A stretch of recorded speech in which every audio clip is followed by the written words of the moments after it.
is a picture-perfect fall day in the Heartland. Welcome to Chase Race number 4. The first 3 races have given us a whole host of storylines. Mistakes, a champion who's failed to raise the bar, another champ who's sending a message that he is back, and a dwindling number of title contenders. The monster took a bite out of this chase field. How will Kansas Speedway leave its mark? We got our backs up against the wall, but it's something we can't get out of. It took a monster to get there, but the chase is down to a hard-driving dozen. We're going to fight till the end, no matter what happens here. Control things we control. Sun in our eyes and backs to the fences. We didn't know the odds were against us. 4 drivers in their nation saw the sun set on their title chances. It's all my fault. Sorry, guys. 3 men have hit their mark. Still wasn't thinking about nothing but winning. And that's how you do it in the statement, boys. And they'll do anything to ride that momentum into the next town. Welcome to the contender round, boys. Today, a new chapter starts in Kansas, and most of these contenders will be trying to turn their hard luck around. Don't stop till everything's gone. Straight ahead and never turn around. Don't back up, don't back down. Some may call this a chaser's track, but beware the heart of this road. No warning. Just spins out. Stay on the racetrack if you can. Stay on the racetrack if you can. Too late. Figure something out fast because we're right now. Dig a little deeper when you think you can't dig no more. That's the only way I know. Oh, yeah, boys. How about that? Great job. For 12 drivers, the new path to the Cup is simple. Race, win, repeat. That's the only way I know. ESPN is proud to welcome you to Kansas Speedway. This is NASCAR Countdown presented by 5 Hour Energy. We also welcome you to the next round of the postseason. 3 races down, 7 more to go. This is the beginning of the contender round of the chase. And basically, the bottom line is, and then there were 12. For the first time in NASCAR's 60-plus year history, with 7 races to go, there are 12 drivers tied for the championship lead. Forget about what happened in the first 3 races of the chase. Forget about who won, who didn't, who fell apart, who barely made it in, because none of that matters now. It's a clean slate. This round is Kansas, Charlotte, Talladega. Win any one of those races, and you advance to the round of 8. Don't win, that's fine too. Just make sure to Chase race number 4. It is the contender round. Welcome back to Kansas Speedway as we get you set for another afternoon of racing on this gorgeous fall day. Inside the Quicken Loans ESPN pit studio with Rusty and Brad. Final thoughts from you. You know, I know everybody in the world's talking about the chase drivers and what's going to happen with the chase drivers, but you know what? I'm watching Tony Stewart today. There's no doubt this guy's had a lot on his mind, a lot of stuff been going on, but he's qualified 9th. I think he's looking really good here today, and he's good at this style racetrack. I'll be watching Stewart. Clint Boyer, James McMurray, obviously not in the chase, but have a lot of hometown and regional ties. I'm looking for those guys. Kyle Larson, it's time to win. Both of you picked non-chase drivers. Very interesting. Let's go upstairs to the guys in the booth. Alan, DJ, Andy, take it away. All right, Nicole, thanks. So when they first announced this format for deciding the championship this year, this second 3-race round of races, the contender round, Kansas, Charlotte, Talladega, was the one that got a lot of attention as being the most difficult. Why? It wasn't just the media, it was the drivers that were looking at this. With Talladega looming in just a couple of weeks, they understand the importance of this. But this is a difficult racetrack and race to negotiate here today. They've got their hands full, but they know the importance of trying to get a win and move through to the next round. Yeah, very nervous. We've always known about Talladega being an unknown and a wild card, but this place has become even more nerve-wracking because of the speeds, and guys are just really worried about it. I mean, it can be a real nerve-wracking day, and everybody's really on edge. So the nerve-wracking day behind the wheel means, as you're driving the race car, yeah, you've got to stay loose, but you're going to be very, very tense, especially in tight situations. These restarts are going to be incredible for the fans to watch. Yeah, you want to keep your guy up front. Try to keep him away from some of that trouble that might develop. Now, it's going to be a really interesting day here at the Kansas Speedway as the contender round begins. 3 races, the winner automatically goes through to the next round of the chase, and of course everybody's still tracking points as well to see who gets cut when we go from 12 to 8 after Talladega. Trackside now for pre-race ceremonies. Ladies and gentlemen, please rise and remove your hats as the Kansas Army National Guard presents our nation's colors. Joining them on stage are members of the Special Forces Operational Detachment Alpha 5312, members of the Sante Raiders Association, and the U.S. Army Special Operations Command Parachute Demonstration Team, the Black Daggers.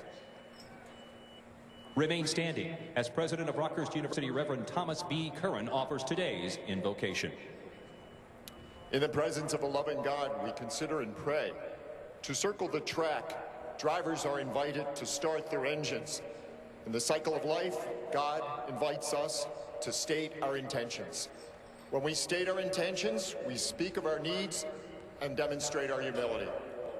Our intentions must include the blessings of liberty, praying for freedom and peace where it's absent, the unwanted, the unserved, those without a home and without employment, and the unloved. Our drivers will start their engines. We will state our intentions to circle the track in the circle of life. From start to finish, we belong to God. Amen.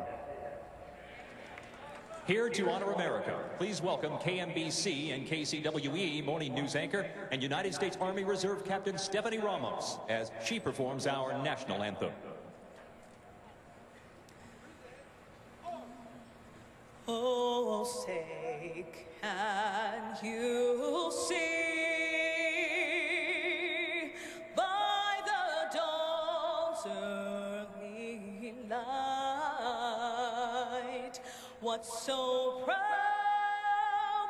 we held at the twilight's last gleaming, whose broad stripes and bright stars through the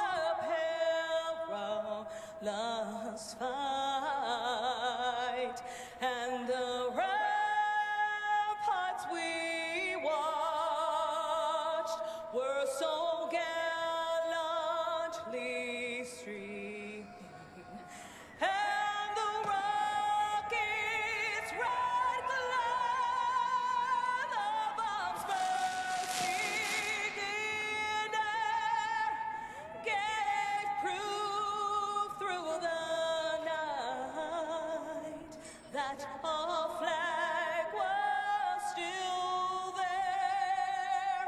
Oh, say does that star-spangled banner yet wave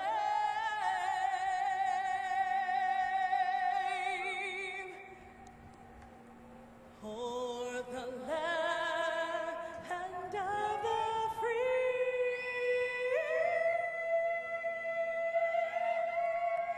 and the home of the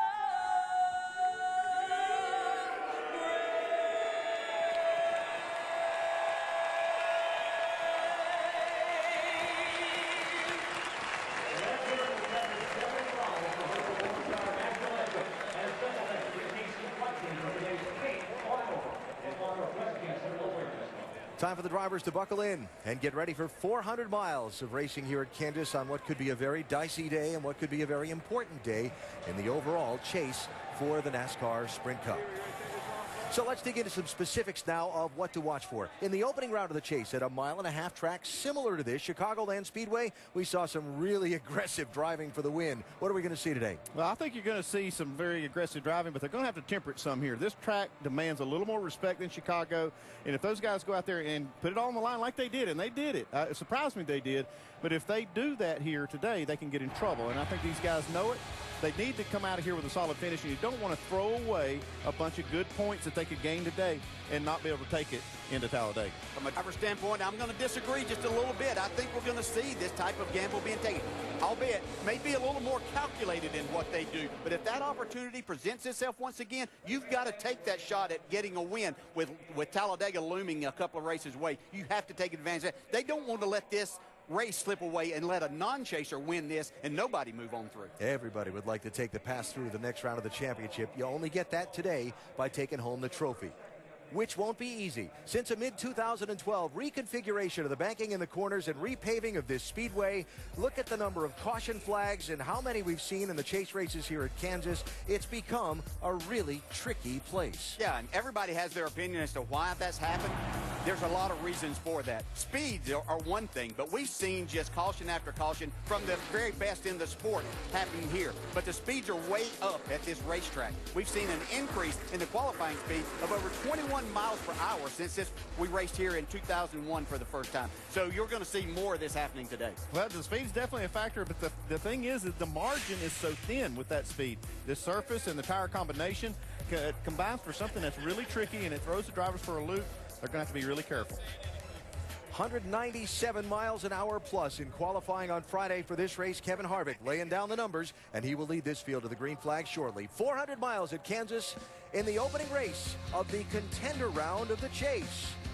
Should be some interesting stories to factor into the overall championship picture. NASCAR Sprint Cup Series at Kansas is presented by Dodge Dart. Don't touch it. And in part by Nationwide. Nationwide is on your side.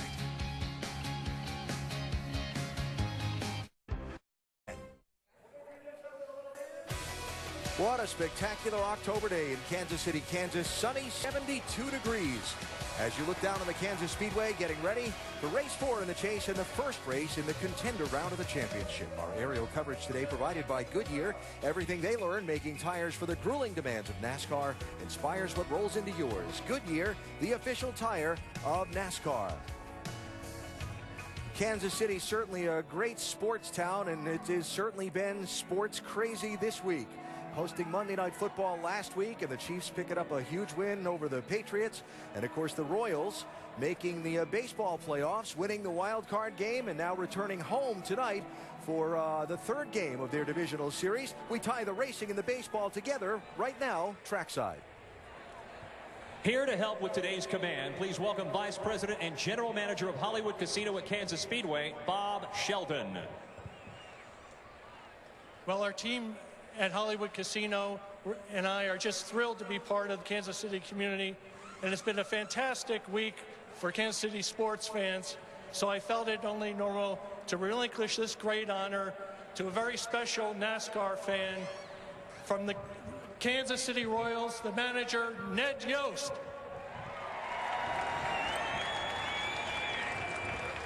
Hi, I'm Ned Yost of the Kansas City Royals. Boy, I'd sure love to be out there with you guys today, but we're a little tied up right now. This is my honor and my privilege to say, drivers, start your engines. Get up when you're ready. You got me on? In away. Yeah, 10-4 second. Somebody grab that gear switch for me. We'll get your bead fans after 10. Bead fans after 10. The other side of that opening there. 10-4. Ned Yost, longtime fan of the late Dale Earnhardt, and a real NASCAR fan, and we wish him well across town tonight with his baseball. Yeah, we used to spend a lot of time with Ned and all of these games and stuff, and I'd like to see him have some success over there. That's a good start. Yeah, he's done a great job there, but he was wrong about one thing. They're not tied up. They got a 2-0 lead. They're in a pretty good spot. Going for the series win tonight here in Kansas City. Going for a win in his home game, or home race, Columbia, Missouri's Carl Edwards. Our ESPN in-race reporter on the day. We'll talk with Carl on the pace laps when we come back to the Kansas Speedway. This is our... That's the only way I know. Don't stop till everything's gone. Straight ahead, never turn around. Don't back up, don't back down.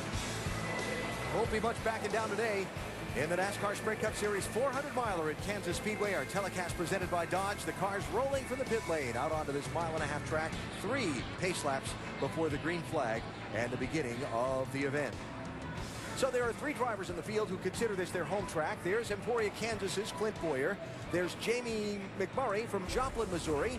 And there's Carl Edwards from Columbia, Missouri. It is about a 2-hour drive from Carl's hometown to the racetrack here at Kansas Speedway. Says he used to drive by it when he was short track racing, watching him build the place, and never dreamed he'd race here. Well, not only is he racing here today, but he's in the championship, contending for a Sprint Cup title, and he's our ESPN in-race reporter, lined up in the 12th position. Hey, Carl, Dale Jarrett, the ESPN. You have a copy? Gotcha, Dale. All right, Carl, thanks for talking with us today. Let's go right to our mailbag question, and it comes from Carter in Las Vegas, Nevada. It says, your average finish at Kansas has been superb, but you've yet to post a win here. What would it mean to you to get that win today at your home track? Oh, man, I mean, this is it for me. There's no bigger race. I mean, driving around the driver introductions the whole weekend, there's people here that if it weren't for them, I wouldn't be here. You know, guys like Roger Mosher and Howard Hall and the Kimberlings and folks that, I mean, they're heroes of mine. So it beat the world. Hey, Carl, we've got a beautiful day to race here, but I'm going to bring up something that I know drivers don't like to think much about, but it's out there. Since the repave of this place, we've seen just a rash of caution flags in each one of these races. From your perspective as a driver, why is that happening now?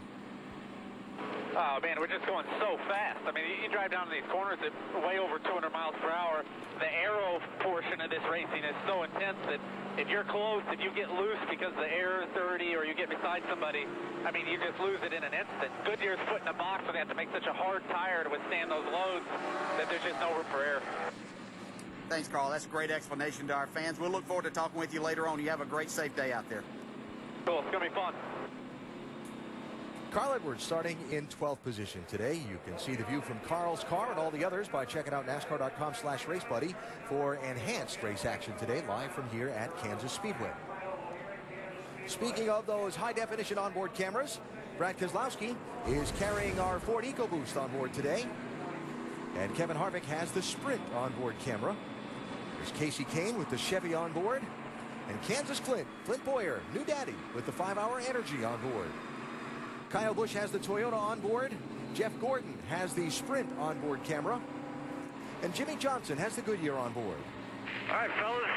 Beautiful day for a race today. Once again, got a little bit of a task ahead of us today, but the good thing about it is we're going to have some fun passing a bunch of race cars.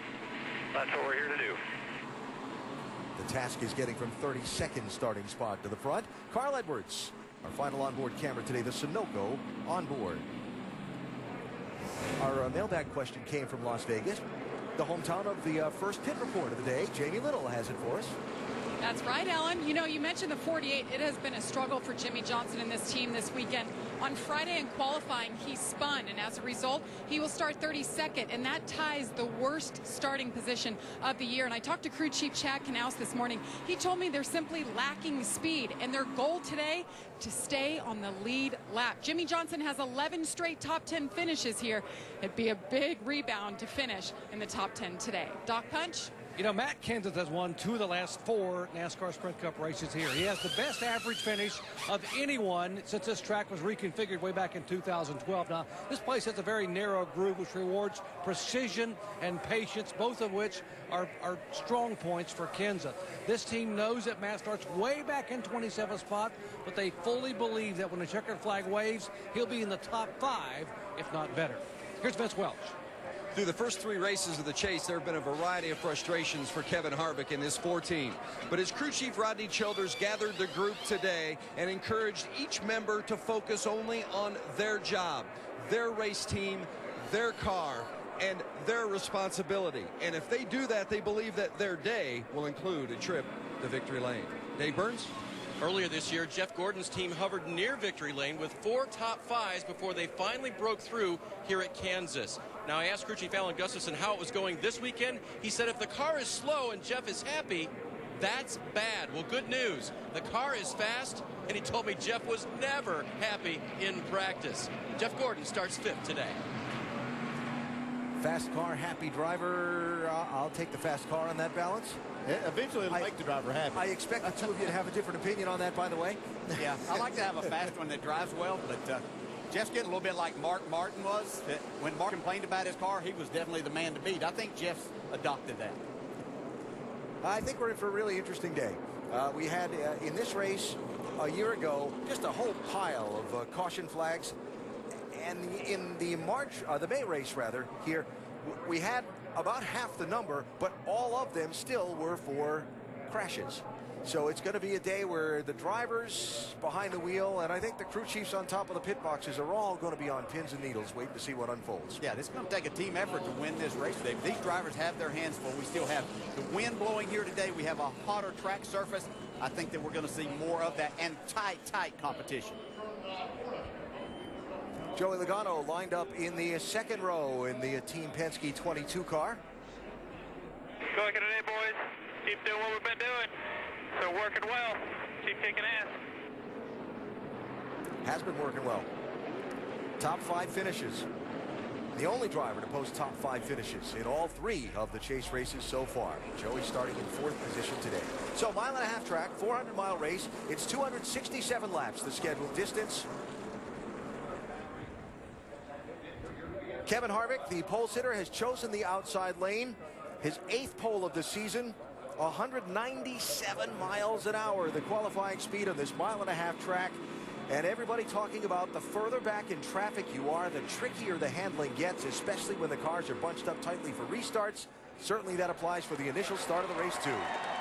Pace car's off. Let's see how it turns out. Race 1 of the contender round.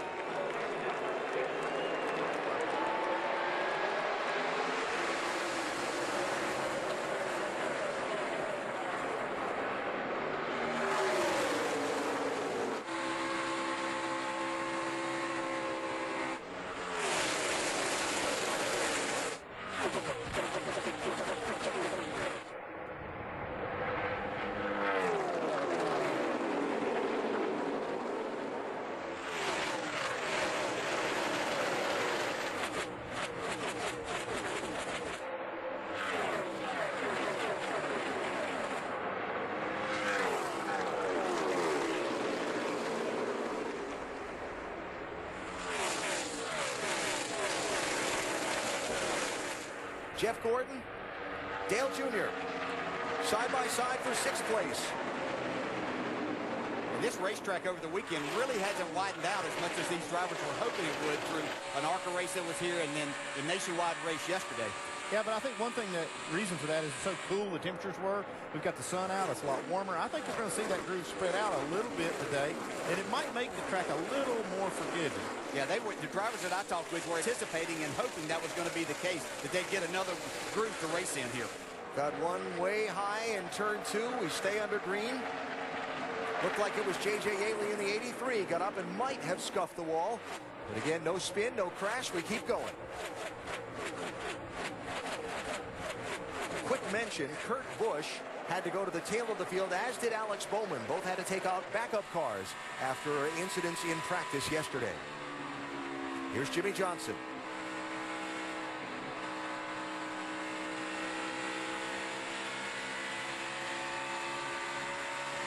I know we have that piece we call the danger zone sometimes in the races. Well, certainly starting back in 32nd place, that is being in the danger zone at the beginning of this one. Yeah, there's no doubt about that. Not where you want to start your day, but you have somebody as calculating and as patient as Jimmy Johnson. If you give him a car that's pretty decent, he'll find a way before 400 miles are up to get himself up inside the top 10, if not the top 5. Denny Hamlin right back there with him. Just ahead of him is Hamlin racing side by side with Michael McDowell.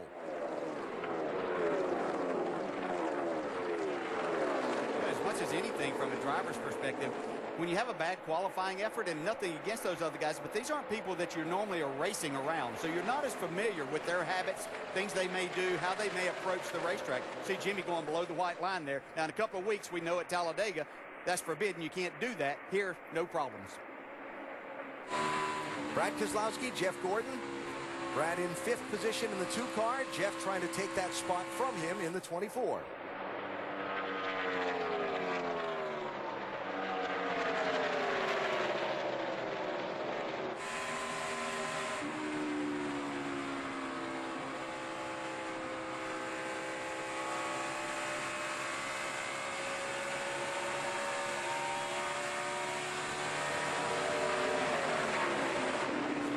Of the 2 car there, Eric Almirola had a great qualifying effort.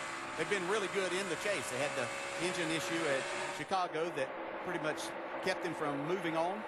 They've been really solid. This program's really coming around, especially at these mile-and-a-half racetracks. One difference this week. See the yellow window banner and the yellow splitter gone on that 43 car. Yeah, no longer in the hunt for the championship. Yeah, and it is a shame because, like you said, I think they really stepped their program up, especially when the chase started. And they had the performance, just not the luck they needed. And Eric's been very vocal this weekend about how this is one of his better tracks, and they were looking to keep racing because they can finish as high as 5th in the championship. Everybody that gets bumped out of the championship contending group can still finish as high as 5th in points. And if you're Richard Petty Motorsports, if you were to go back and tell them at the start of this season, hey, you can finish 5th in points, they'd have probably said, okay, that's great. That's right. then we've made progress this year, and we're moving forward. Here's the first driver I've seen kind of move up to that second lane. That's Dale Jr. in the 88. He'd fallen about 6 or 8 car lengths behind Jeff Gordon, but since he's moved up, he's found a lot of speed on the exit of the corner. Heard Dale Jr.'s interview with us during NASCAR Countdown. The confidence he had, felt like they had some real speed in this car this weekend. And what better way to pursue through this very difficult 3-race round of the championship than to win the first one and not have to worry about the next 2. Junior up to 6th. Kevin Harvick out in front. Something we've seen a lot these days.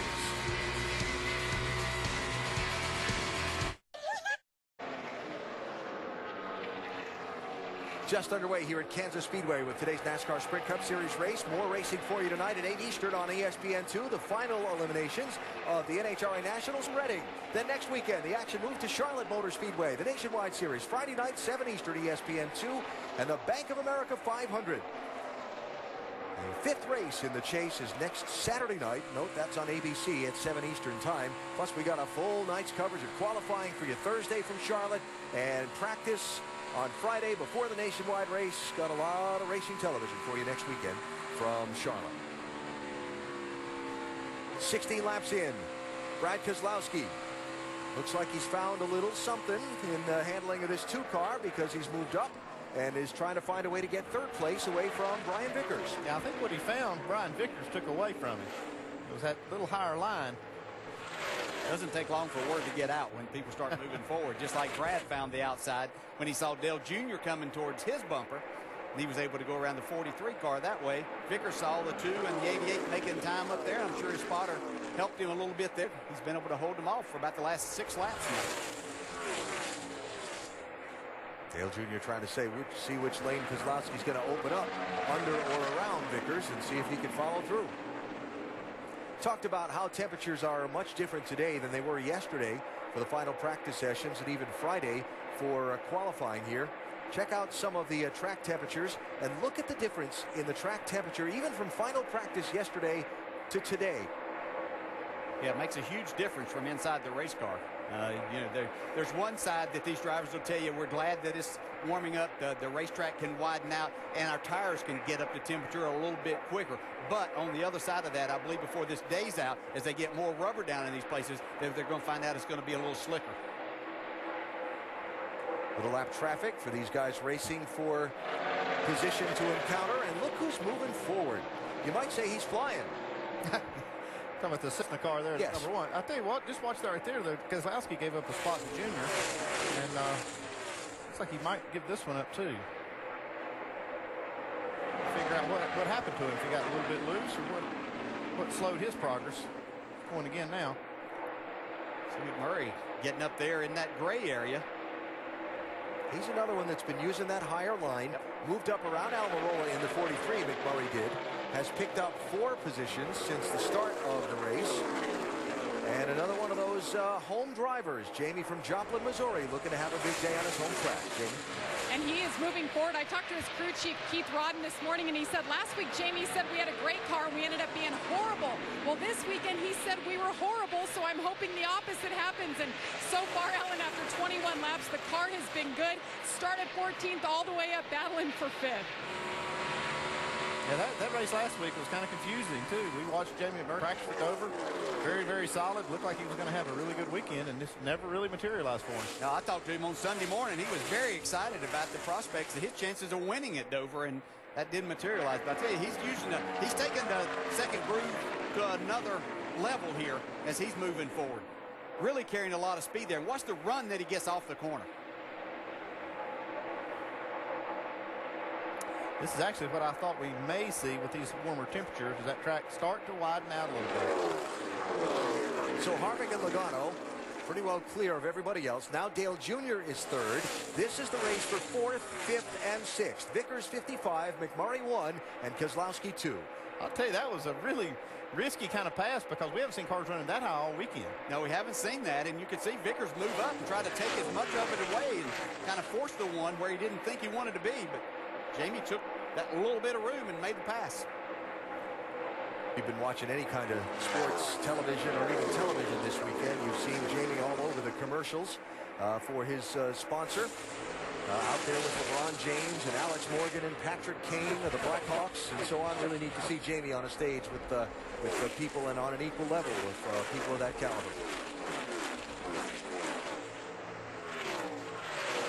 7 laps from 9th to 5th for Jamie McMurray, while Kevin Harvick has led all of the 24 laps so far. There's your top 5.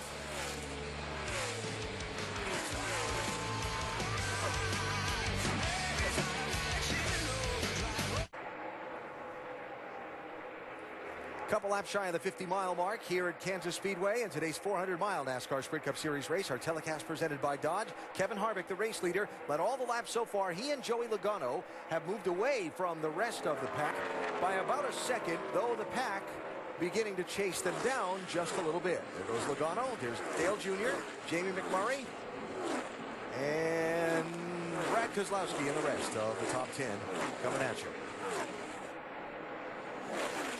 So there's the gap. Harvick to Logano. Joey continuing to run second and try and figure out where he might gain some ground. Have anyone moved up? There's a B level. The 1 is running in the middle of 3 and 4 as well as 1 and 2. Yep. Tab Boyd, the spotter, up on the roof, helping Logano navigate things today. Although that observation was given to the 22 driver, he still continues to hug that bottom line around the racetrack at Buffalo. He has tried it a few times, and I think it takes a little bit of a change in driver. You have to get a little bit of a rhythm there. But maybe his car doesn't feel as good to him, right? And going over to that, they'll have to make an adjustment to it for that to feel better. Now, Junior and Jamie McMurray beginning to reel in the top 2. Yeah, but McMurray's been consistently one of the fastest cars on the racetrack, even faster than Harvick. You can see that outside lane pretty strong there. Kurt Busch is in. Yep, remember this is the backup car. They started at the tail end of the field after a practice crash on Saturday. Doc? Yeah, they had no practice whatsoever. They had to get this car out, as you said, AB. So they're really having to play catch-up right now, make major adjustments on the car. They knew this track would be free early on and tighten up later, but no need tearing up another race car. Come in early, make the adjustments, and be away. So that the problems for Kurt. Here's the race for second place. Well, this has to be encouraging to Dale Jr. fans, and I was one that was concerned about this race team having the speed and over the last probably couple of months to compete here in this level. Got down the garage this morning and talking to some of the crew chiefs about who they thought was the best cars in practice, what they'd seen. They said this 88 number came up quite a few times.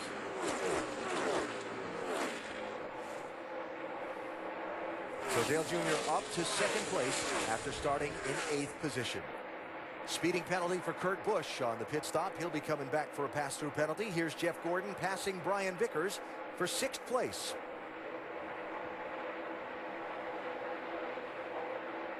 I cannot run the top. Cannot run the top. Therefore. And I'm just going to guess that probably right now that car's a little bit on the loose side for Jeff, and you can't get up there where you're trying to go up there to carry some more speed. Just not able to do that and make any time or feel comfortable. So Jeff having trouble running the high line and yet still picking up one spot there as he just got around Brian Vickers, who's faded back from second starting spot. Long green flag run to start this race, just like we saw in the race here in May.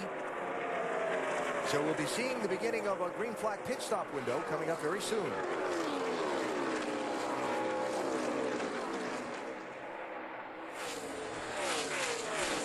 We're going to get another one. Nope, not quite. Racing Brad Keselowski there for 5th position. Just over 50 miles in to the 400-miler today at Kansas.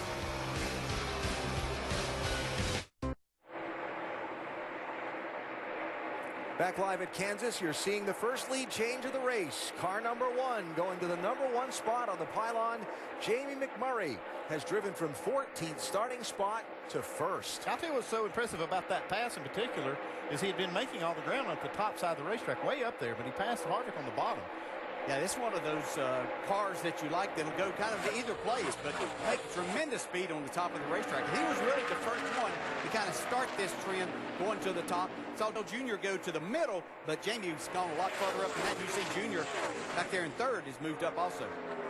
Beginning to see some green flag pit stops here, Dave.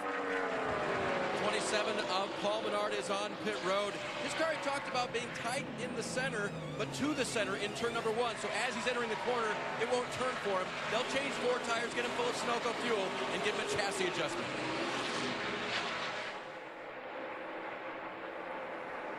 McMurray headed back out. Casey Mears, Michael Annette, Cole Witt also on and now off the pit lane. Here is Ryan Newman, whose trip onto pit road was a little adventurous. Yeah, this is really tight right here. Look like there might be a little problem, but everybody sorted it out. Doc? First stop of the day for Newman. They thought they were going to have a really good race car today. Even though they didn't qualify nearly as well as they would like. Left side tires going on. Got to get it full of fuel. Get it completely full of fuel. Sunoco gap going in. He is away. Dale Earnhardt Jr. very confident, as is Steve Letarte. He can come here and win this race. Chassis adjustment.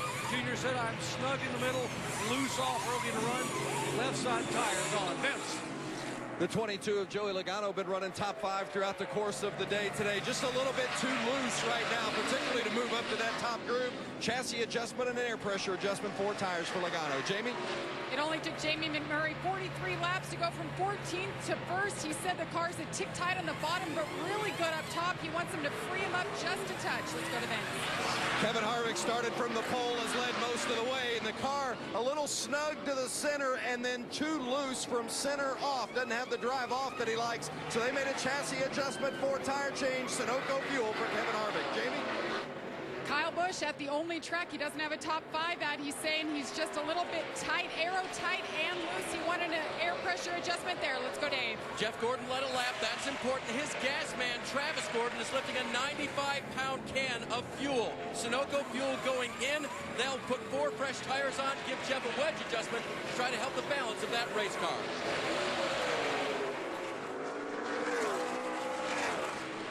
And Jimmy Johnson, who started back in 32nd, working his way through traffic. 4 tire stop here. They will fill him up with Sunoco fuel and keep working on this car because it's not handling too great in traffic. Meanwhile, Denny Hamlin, they were pretty happy with the car. Darian Grubb telling me this morning they made adjustments. They thought they could work their way to the front. Not a great qualifying effort, but a great pit stop for him. The 2 is on pit road. This is Brad Keselowski coming in for his first stop of the race. Vince? Brad Keselowski a little loose in traffic and said the front end doesn't feel as secure as he would like either. It's going to be a chassis adjustment to snug up Keselowski. 4 tire change. Remember, he's already won once in the chase. They say this isn't their best track, but they hope to work on it and have a good solid day. A little slow on the stop. This is a race for second place behind Jamie McMurray, who will go back into the number 1 spot after the exchange of pit stops. Harvick trying to pass Dale Jr. for that spot.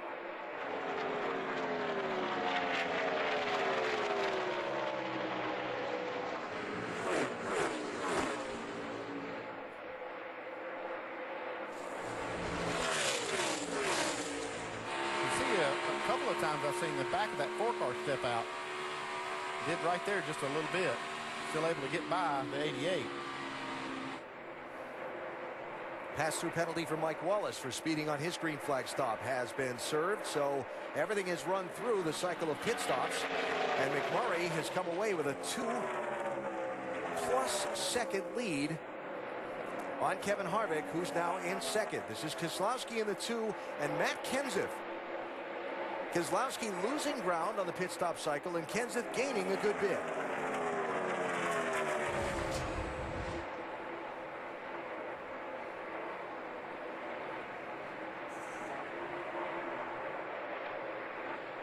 Got pinched in there. Yeah, got in a bad spot right there. You see all the momentum that he lost right then. Outside, outside, outside, outside, outside. Outside, outside. Clear high. Brad started the cycle of pit stops in 6th position. Now finds himself back in 12th. Yeah, they were a little slow on their stop. And then that's what he lost there also cost him quite a bit. Plus, he was one of the last ones to pit in the cycle. That guy's in the way. Get him off the track, man. He's about 5 seconds off.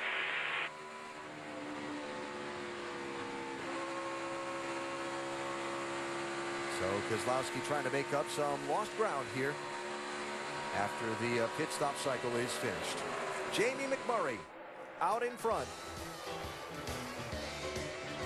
Kansas-based sponsor in Cessna and a Joplin, Missouri-based driver.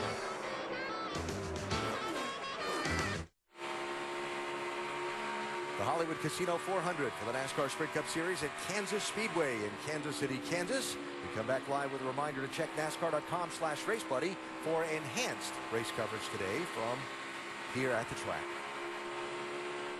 So Jamie McMurray is the race leader. 12 drivers pursuing the championship in the first race of the three-race contender round in the chase.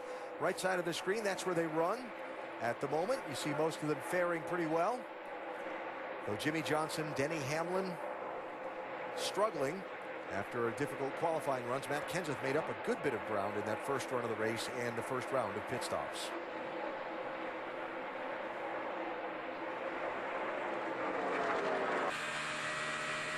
We've been talking about the Chip Ganassi racing team for a while and the uptick in performance that they've had between Kyle Larson and Jamie McMurray. Now here's McMurray out in front of the race and pursuing what would be his first win in a year. He won Talladega last fall, just a couple of weeks away. But it would be no surprise, we've been using that theme for a little bit now, if one of those two cars won a race very soon. No surprise whatsoever. They put themselves in position, and you continue to do that, make your cars fast, then you're going to find yourself in victory lane before very long, Janie. Could be today. It could be today, but there also could be a problem looming for our race leader right now. Jamie McMurray, right after that pit stop, said, I have a weird sound in here like a tire is falling apart. Now, just a lap ago, he said, it's like a crush panel is loose. Something is vibrating in here. And remember, the race here in the spring, McMurray blew a right front tire, so they're extra sensitive, keeping an eye and an ear on the sounds in the car. Yeah, I talked to some people today about this. It seems like this tire especially has like a vibration or a noise. We heard some of it yesterday. People complained about it. This is the same tire they run at Michigan, and we heard some of those same complaints and comments from drivers at that race. I'm not sure what it is. It does give these drivers a little funny feeling. They hear something different, feel something a little different. But I'm not sure that it is a real problem. I'm not, it's just one of those things I think that it concerns you because it's different. When you're going 190 miles an hour into the corner, I would say it would give you concern, especially when your last trip here you had a problem. Yeah, but I think it's somehow related to this tire construction and the way that the speeds, obviously, that they're running. Clint Boyer about to be overtaken by the race leader. Been a big week off the track for Clint Boyer. He and his wife, Laura, having their first child. Baby son, Cash, born on Wednesday. Boyer saying he was walking around the delivery room high-fiving people and so on, and not somehow surprising from Clint. And talking to everybody. Joey Logano trying to pass Dale Earnhardt Jr. for third place in and around some lap cars. The lap cars are making this very interesting because you've got some that are running on the bottom, a lot of them running right in the middle of the racetrack. See how that affects this racing throughout the day. I'm already surprised to see just how wide the racetrack is and how much room there is to race. We expected it to be a little bit narrow and fast, and we were expecting that to be causing problems, but I kind of like what we've seen, how the racetrack's developed. Logano ran second for almost the entire first run of the race, fell back before the pit stops and lost a little ground on the pit stop. Now trying to make it up, Vince. Well, they were too loose toward the end of that first run, and Todd Gordon, the crew chief, tightened him up with a track bar adjustment, and Joey says the car has responded quite nicely. Feels like they're much better and moving forward, so good news for those fans of the 22.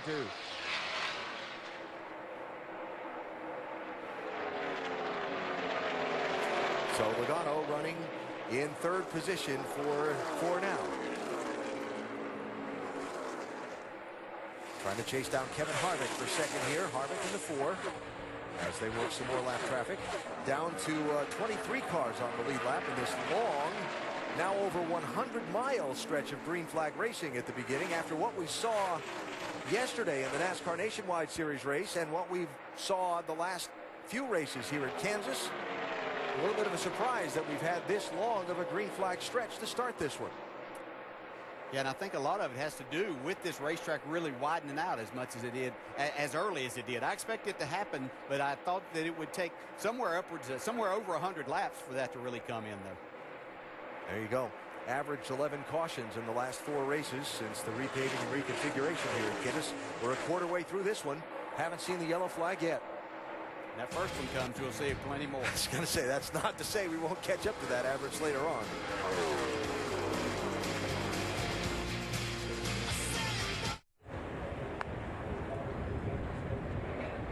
Yellow flag number 1 out here at Kansas Speedway. Debris in turn 4. You saw the cleanup truck out there in the background as the cars come to the pit road for service.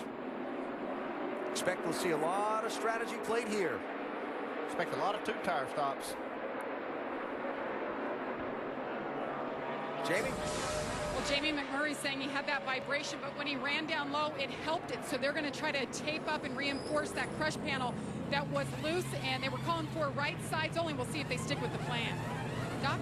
Dale Jr. said the car was a little bit edgy after the wedge went in, and said it was a little edgy in the corner, a little free on entry. 2 tires either way. Vince? Boy, Logano a little too free on exit, especially in traffic. It's going to be a 2-tire. No, they're going to switch now. 4-tire change, slight air pressure adjustment. The 4 of Kevin Harvick took just 2, right sides only. That 4-tire call is going to cost Logano a bit of ground.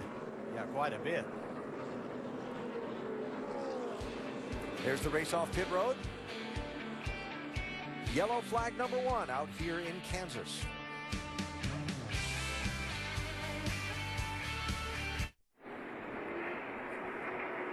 Tomorrow, Russell Wilson and the Seahawks visit Kirk Cousins and the Redskins for Monday Night Football. Seattle and Washington at 8:15 Eastern on ESPN and on Watch ESPN also. No other night is Monday night. The Seahawks coming off their bye week, and the Redskins will have all they can handle. They will, but it's kind of, you got to be careful traveling from the West Coast, playing at night on the road. It's tough. So doubling up for the restart with Jamie McMurray, the race leader. Joey Logano losing 7 spots with the 4-tire call by crew chief Todd Gordon. Everyone in front of us do 2? Is that basically what happened here? Yes, first car off on 4. Had you right there at 24 laps. We could have done it, but there was a pretty big gap behind you. I didn't figure we were going to lose too many spots doing it. Playing it safe here. Let's get the explanation from Todd Gordon. Why 4 instead of 2 like most others? Came on pit road. There was a gap to a couple cars behind us. Figured at this point of the race, play a little conservative and aggressive in the same way. Give him 4 tires, let him fire up through. It might change the strategy going forward. P10 right now, starting outside. I'm not too scared about. Thanks, Todd. Alan? All right, Vince, you'll see Joey Logano there where he lines up now. Free pass to Clint Boyer. Justin Allgaier, Landon Castle took wave arounds to get back on the lead lap. 25 cars on the same circuit with the leader.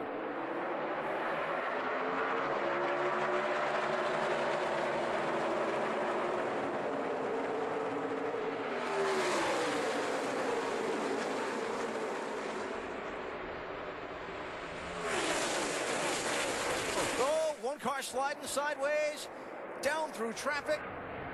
Man. Is that correct, Biffle? Yeah. And for the lead, Dale Jr. underneath Harvick and McMurray. Yeah, a lot going on right there. 3 wide for lead. Dale Jr. comes out in front. And they're 4 wide behind him off turn 4, back in the pack. Still trying to settle out from that jam up off turn 2. I don't know how Biffle saved that car, and that was going to be huge.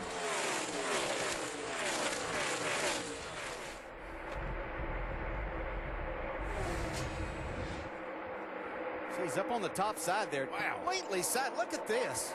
Oh, Lord. How did he save that car? Look at that. Some great driving around him, too. Oh, unbelievable.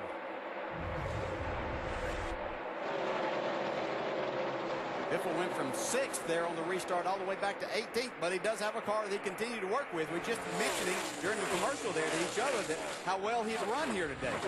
Yep. So Dale Jr.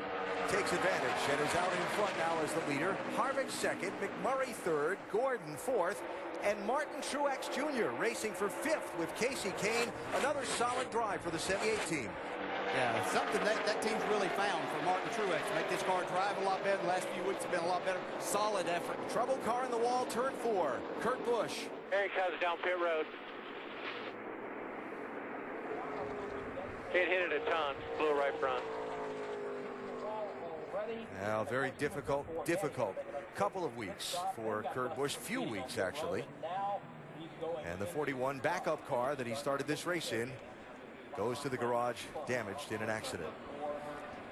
Let's go back and show you while we were watching Biffle and the big shuffle off of turn number 2. Also show you how Dale Jr. went from 3rd to 1st for the race lead. Yeah, wiggle by Harvick in the 4 car, and that kind of slowed up the top 2. A lot of momentum from that 88. He was pretty serious about taking the lead right here. Just 88 out front. That's a nice pass. Really good opportunity there. See right there. Wow. That's what a hard hit. Goodness. That's just the worst thing for a driver. You see, there's nothing you can do. Kurt will be more than happy to see Kansas in his rearview mirror after the weekend he's had. Wow. Not been fun for him here. So yellow flag again after we ran the first 100+ miles caution free. We've quickly seen a second one here after that hard crash in turn 4 for Kurt Busch. Tony Stewart gets the free pass at this caution. Yeah, that came really quick after a restart, so I would assume that maybe he had some contact with another car, maybe in that jam up that we saw with the 16 of Biffle. We talk about all the safety innovations that have been around this sport over the last 10, 12 years, and those safer barriers, there's nothing that's been any more important to these drivers. That type of lick right there, the concrete wall that we used to have, would be devastating. Eric Almirola will be the first lead lap car back in 18th place to make a pit stop here.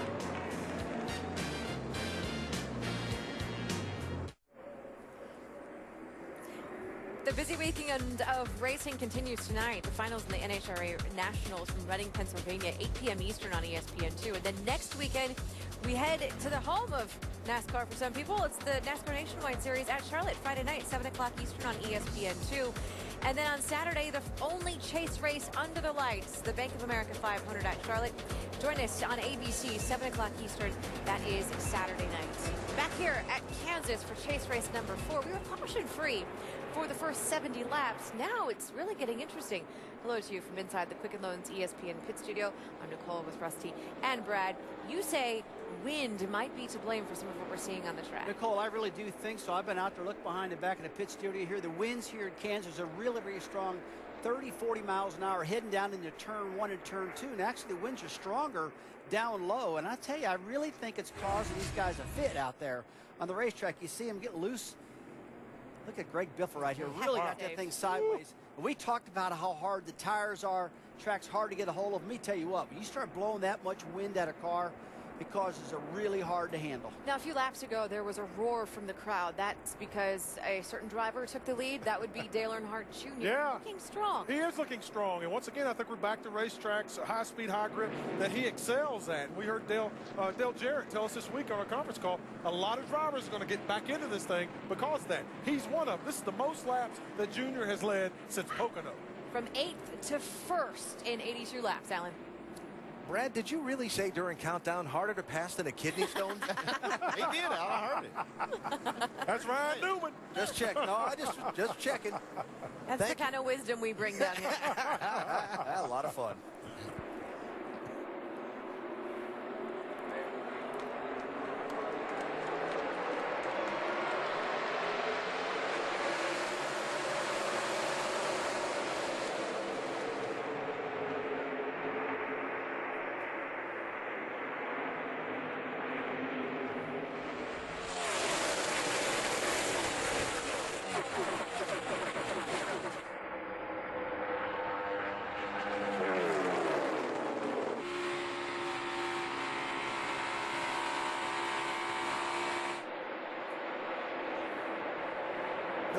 Little wiggle off turn 4 for Jeff Gordon, and they're scattering around he and McMurray. They call a little piece of the wall.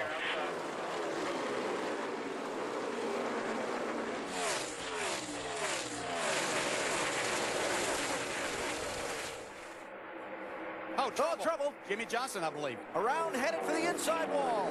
16. Greg Biffle around also. And trouble further down the backstretch. 2 other cars involved in a collision. It looks like, Jimmy. Justin Allgaier and Josh Wise at the entrance to turn 3.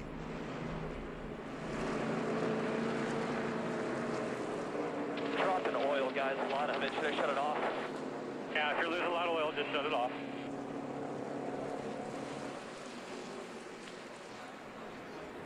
Jimmy Johnson, after qualifying way back in 32nd place, had made up some ground in that second run of the race. And on the restart, I saw him out there 3 wide off turn number 2 the first time around, really making what looked like some speed, but then it got all bottled up on him this second time around off that corner, and there's the result. I think he got a little help on that one. Yeah, probably so. As these things happen to 24 and 1, having that issue off turn 4 really put these cars right together. Justin Allgaier and Josh Wise crashing down the other end of the backstretch as a result of the stack up that happened off of turn 2.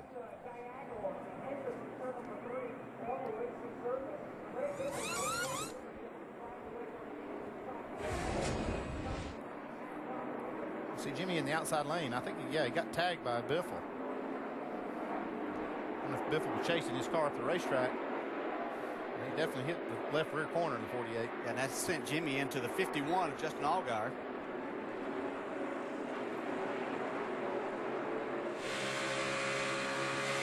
He's still in the middle second. And that right there was Come on. Hurry. misjudged by Greg Biffle. He thought that he was just going to be able to slide in behind the 48. We've seen this a few times this year, if you can remember. One all the way on the bottom, inside 2.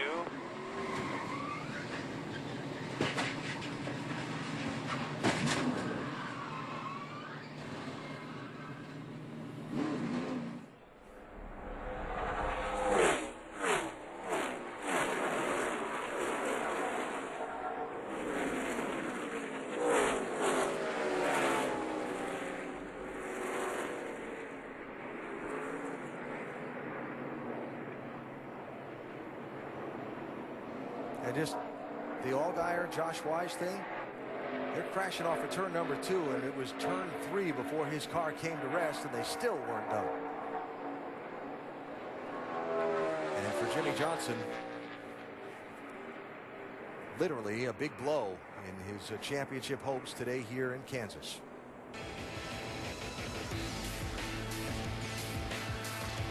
Caution flag out. Shy of the 1/3 mark of the race, the 6-time champion gets the worst of it.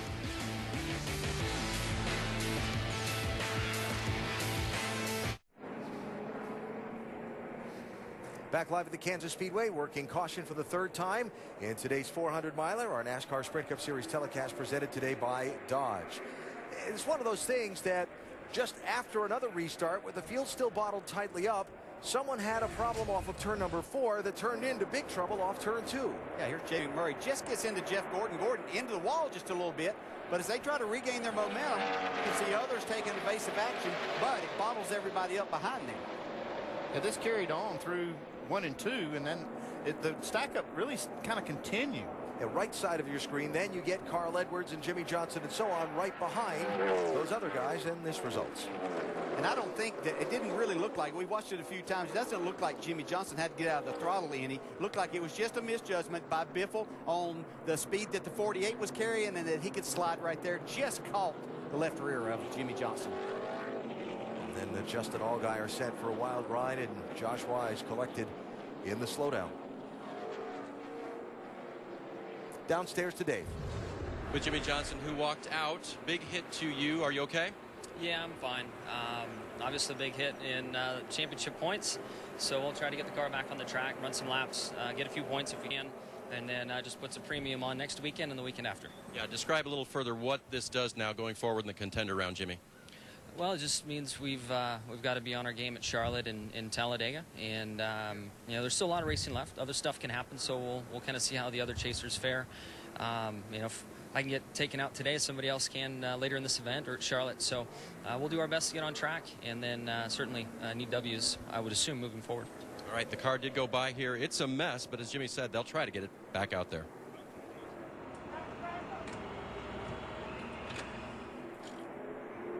So Jimmy dropping half a race instantly behind the 8th place cut line that comes up 2 races from now.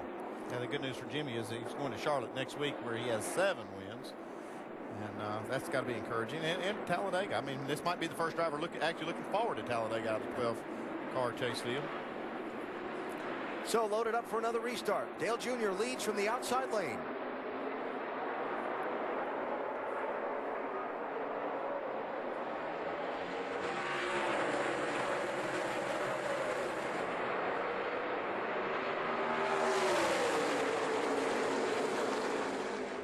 Martin Truex Jr. and that's 78 right there in that outside. He won second place now. It's been a great racetrack for Martin Truex Jr. over the years. Done everything but win here. Harvick not going to give it up so easily.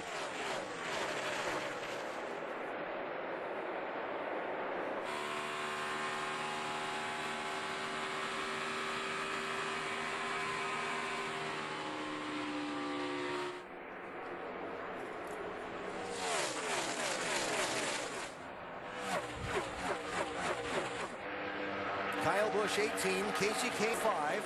That's 5th and 6th place. Denny Hamlin beginning to creep into the picture toward the front. He and Brad Keselowski right behind. And there's Kyle Larson in the 42, steadily moving forward again. Yeah, Denny Hamlin's done a nice job today. He started way back after a bad qualifying run. Got a fast car, though.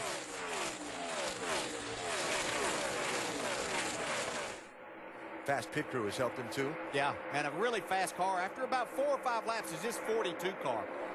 He struggles a little bit on the beginning on low air pressures, but man, when this thing comes alive, it's the fastest race car on the track.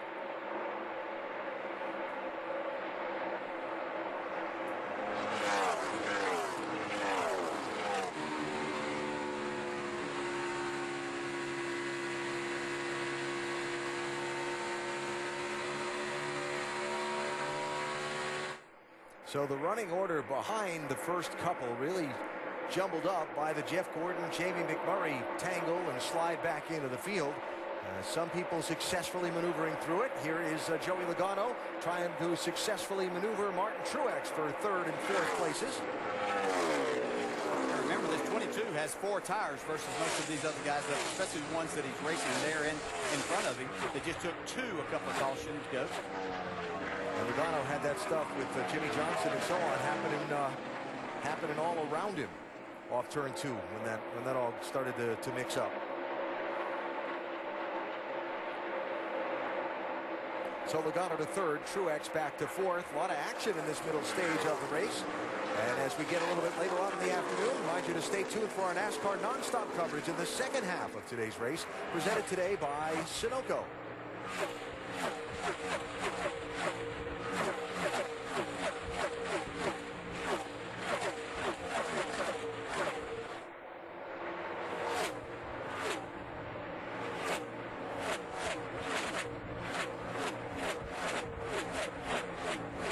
Just joining us, just coming up on 150 miles of this 400-miler at Kansas Speedway. The first 70 laps, over 100 miles of this one, ran nonstop under the green flag. Kevin Harvick did most of the leading. Jamie McMurray charged up through the field to take the top spot. A round of pit stops and some strategy shuffled Joey Logano back into the pack a bit. Then a couple of quick cautions, and that big crash a minute ago has really turned some people's running order and relative track position inside out. Jeff Gordon, who'd been up in the top 5, is now way back in 21st place. Jamie McMurray is way back in 10th place. And here's Casey Kane inside the top 5 in 5th position and trying to get 4th away from Truex. I tell you, Casey Kane and Kenny Francis were both excited about this weekend. They feel like that these next 2 weeks are some of Casey's best racetracks. They really thought they could win either here or in Charlotte next week and move themselves on to the next round. Yeah, and take them off that hot seat they were on last week at Dover. It was a tough race for them, but they were able to transfer. Casey said, if we get through the first round, he said 2 of my best tracks are Kansas and Charlotte. They got through the first round. Of course, had the loose wheel and got behind, and the pit stop cycle and so on barely worked out in their favor and eked their way through the cut line. Yeah, I talked to Kenny Francis a little bit about that, and he said, you know, once we got that far down, it kind of relieved any pressure. He said, I told Casey, hey, just go do what you can do. You know, all we can do is just get the best finish we can and see where that puts us. Yeah, go pass them all. That's kind of what he did. He just went out there and started passing cars. Speak of passing cars, Kyle Larson coming in a hurry. Larson around Truex up to 5th position. Larson started this race back in 18th place. Headlines of the moment. 6-time champ Jimmy Johnson, his car being rebuilt after a crash a little while ago that sent him to the garage. And the race leader, Dale Earnhardt Jr., in command at Kansas at the moment.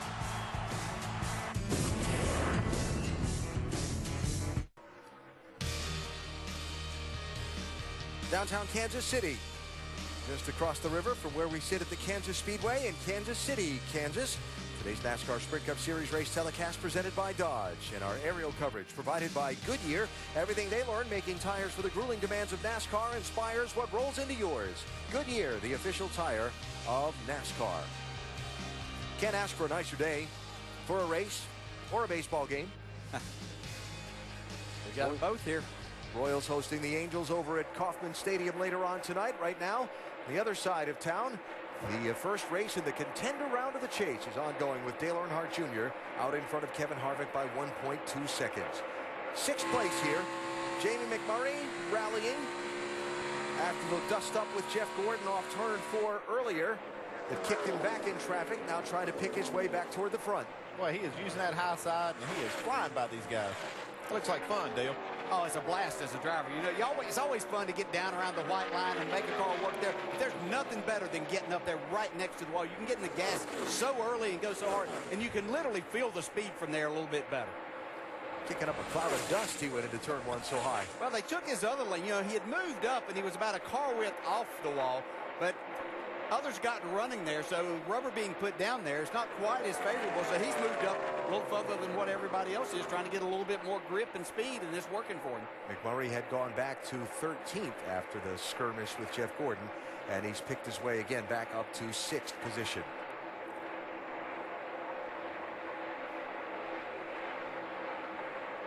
So looking at the race so far here in Kansas, that long green run over 100 miles to start the day, then the 3 quick cautions since, and the headline on this one, Jimmy Johnson in the hard crash with his car back in the garage area being rebuilt. Lap leaders today, Kevin Harvick's led the most.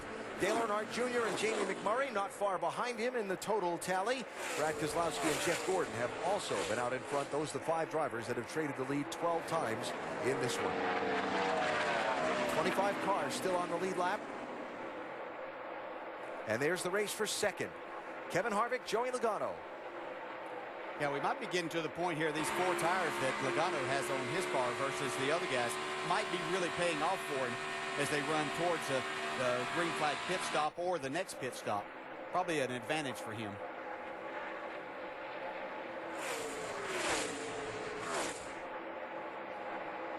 Alex Bowman in the line Logano wanted to use, but he was still able to make it work and get around Harvick for second place. Eric Almirola's off the pace. Go ahead and try and fire it back up. Yeah.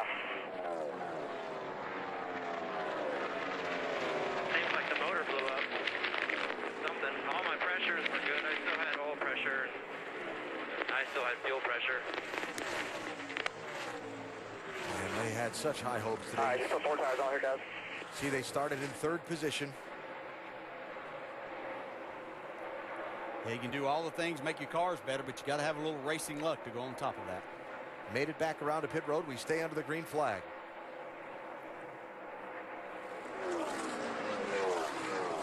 Logano's taking over that 2nd spot from Kevin Harvick now. Set his sights on Dale Jr. in the 88, who is really, really impressive today. To watch this 88 team come out here. Haven't performed at the level that they started the season off, but they're doing a great job. But this driver and team right here have performed every weekend now. Yeah, they kind of woke up at the right time, too. We start this round, if they could happen to get a win, it'd take a lot of pressure off this team to go to the next round. Joey Logano, top 5s in each of the first 3 races in the chase. About the only car I could tell you I thought performed better in those 3 races would have been Kevin Harvick, who did so much leading and so on, but Logano got better results than Harvick did out of most of them. He's got a little damage, and I think that came from that restart where Greg Biffle got really sideways. Logano lifted off the throttle, and I saw him get sideways, but I believe he got tapped in the left rear just a little bit. How's the car, though? Looks pretty good, Vince. Yeah, they're really happy with it. And, you know, it's interesting. You guys were talking about Jamie McMurray and how high McMurray was running. Logano and his spotter, Tab Boyd, during that last yellow were talking about it. And Tab was telling Joey where McMurray was running and how he was making time and suggesting that Joey get up there and give it a shot. Since he has moved up to that line, as suggested, he's found a little extra speed and picked up a couple of spots, too. Jamie? And meanwhile, back in the garage, Jimmy Johnson continues to look on as about 20 different team members go to work on the front clip and rear clip of this car. Jimmy even picked up a hammer himself. They have crew guys underneath the car, extensive damage. But like Jimmy said, he wants to get back out and salvage at least a couple points. Remember, this is the first race in the contender round. Well, these teams all have disaster plans. They all have equipment here, parts and pieces, pre-measured, preset. They're all ready to rebuild any part of the car that they can. And it's kind of like organized chaos. There are specific crew members assigned to front end and back end and so on. But then you get in there, and the crew chief or the leader has to direct them through the effort of what needs to be repaired, and they have to make sure they get it right, because the car's got to be, number one, safe when they go back out onto the racetrack, but number two, it's got to meet a minimum speed, and you got to get it right away. Yeah, it's definitely a team effort. I've always, in these situations, that's the main thing. My focus is, when we go back on the track, I want this car to be solid. I don't want to bring out another caution. It looks bad on you if you kind of halfway fix the car and take it back out there and things fall off of it. And the other thing is you want to make it fast enough to keep up. 8th place changing hands. Kyle Busch around Martin Truex Jr. Heard Kyle say a number of times this weekend, if they could come out of here with a top 10, they would consider that an excellent day here at Kansas, a place that just has not been kind to Kyle Busch in these Sprint Cup cars. But he's being very solid, being very patient. And I said yesterday during the nationwide race, he was very patient. Took him a long time to get to the front of that, eventually did win that race. But I thought that if he used that same strategy, he could have a solid day here. Yeah, how hard is it, though, to adjust your expectations from a guy like Kyle Busch, who's, you know, he expects to win. He goes these races. He doesn't expect to try to run the top 10, but he knows that that's what he needs here. How hard is that to adjust to? You know, it is that, and it is difficult for a winning driver like this. But you have to put your side and put things in perspective as to what's going to be the best for this race team to move forward. And these three race groups that we see now to where they have to move forward, he knows that if he can finish in the top 10 here, then that's going to give him his best shot going on to Charlotte and then to Talladega for that third race. Not saw it on the wheel too much. I think there's probably more to this car right now, but let's save that for later. You know, there's plenty of time to make that happen and show what we really have. This may be a solid top 5 car before this day is over. Not even halfway through today's race here in Kansas. So Kyle Busch running solidly in 8th position. He is 12 seconds behind leader Dale Earnhardt Jr.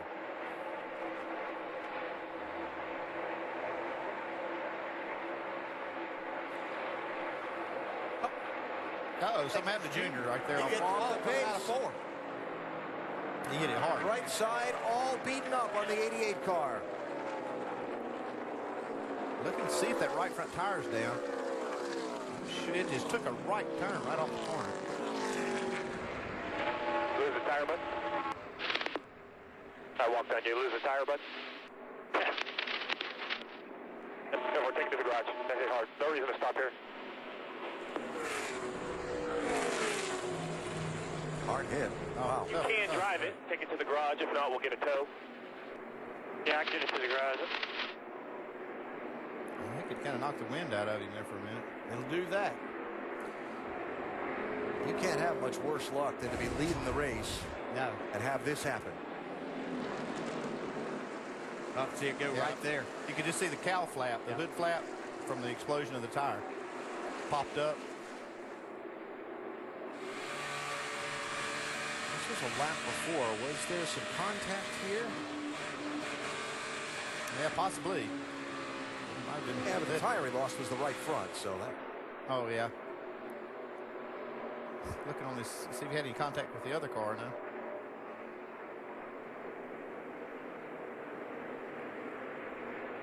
That's the one thing, though, about running high, that anything that comes off of these other cars or anything like that goes up to the top of that racetrack, and if you continue to push that up, there's that possibility of running over something.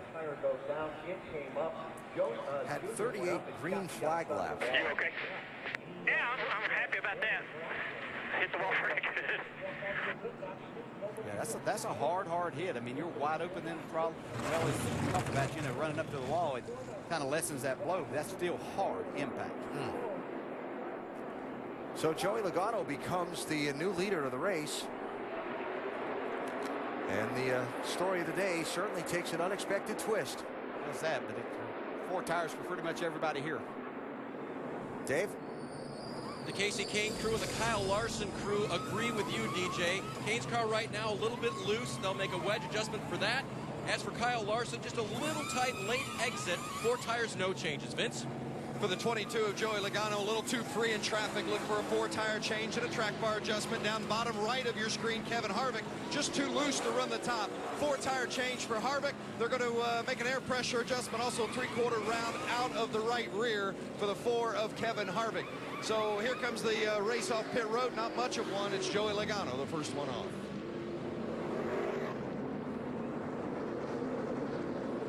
Top 3 hold their positions. Matt Kenseth with a long stop, top right of your screen, as his crew works on the front of the 20 car, and somebody's lost a tire. That is at the turn 4 end of pit road and is being returned to the Paul Menard team. In the May race here, Hendrick Motorsports had 3 of the top 5 finishers. Today, 2 of their 4 cars are back in the garage after hard crashes.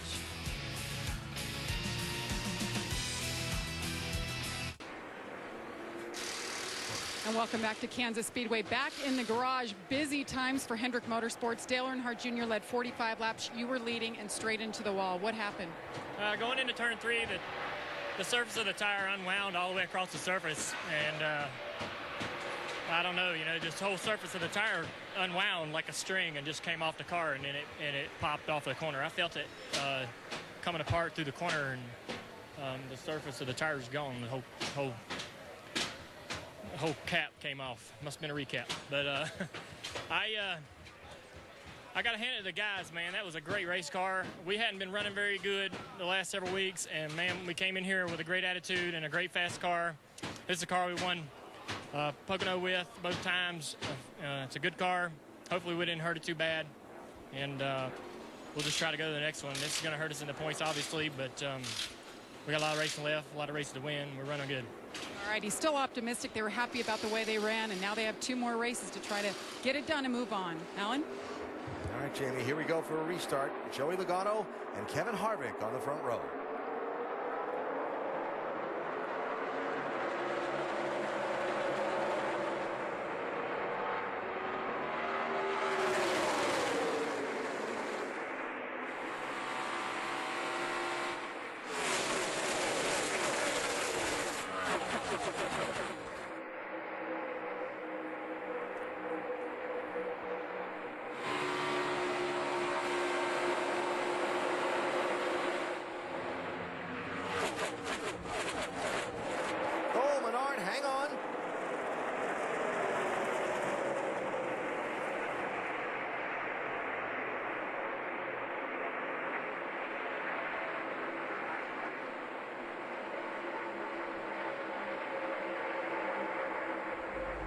Things all kind of dicey in the pack on these restarts.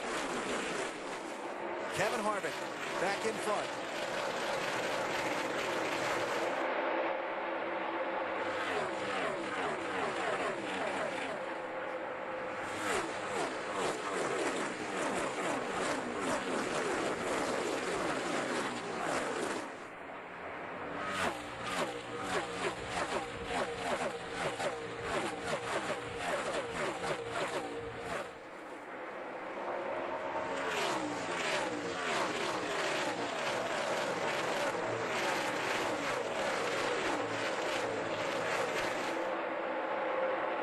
So it's Harvick, Logano, Larson, McMurray, Kane, the top 5. Then Keselowski, Truex Jr., Newman, Austin Dillon up into the top 10, and Denny Hamlin rounding out the top 10.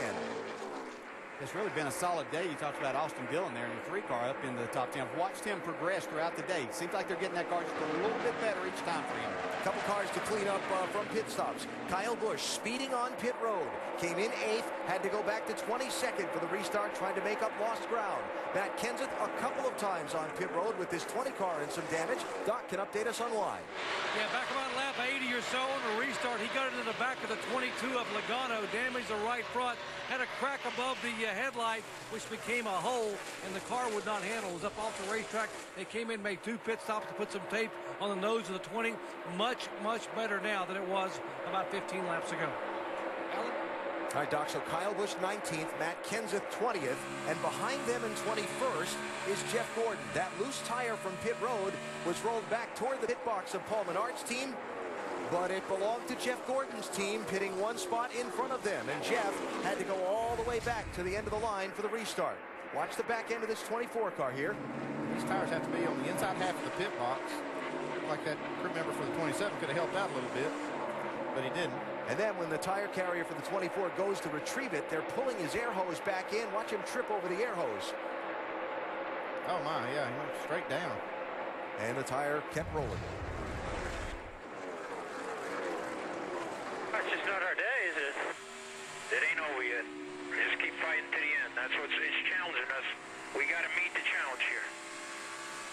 Eddie DeHaan, the spotter, talking to Jeff Gordon, and a very good perspective there. Long way to go.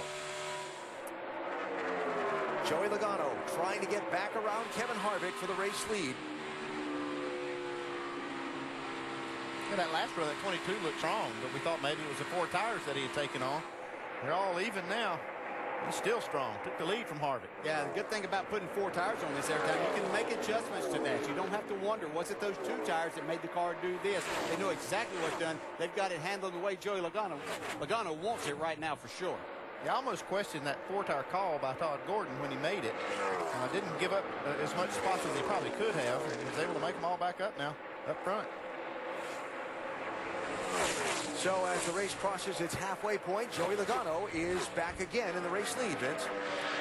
You know, and when you talk about those 2 tires versus the 4 tires early on in that 22, Todd Gordon told me this morning, he said, we like the 4 tires as much as possible because we think that makes us more on offense as compared to 2 tires and being on defense. He said, so early in the race, look for us to make a 4-tire change when a lot of others go 2. Now, they also made a chassis adjustment on previous stop, and they've got Joey Logano fixed up. He just came on the radio and said, I like what I've got to work with right now. I spent some time with Todd Gordon in the garage this morning, and he said, I asked him what he thought about his car in the day, and what to expect. He says, my theory today is tight is right. As long as our car stays tight, we'll be good. It looks like it is. Crew chief after my own heart right there. He might not like the way he sees in his mirror, though. That 42's coming strong. Kyle Larson third and closing. But at the halfway point here in Kansas City, it's Joey Logano out in front.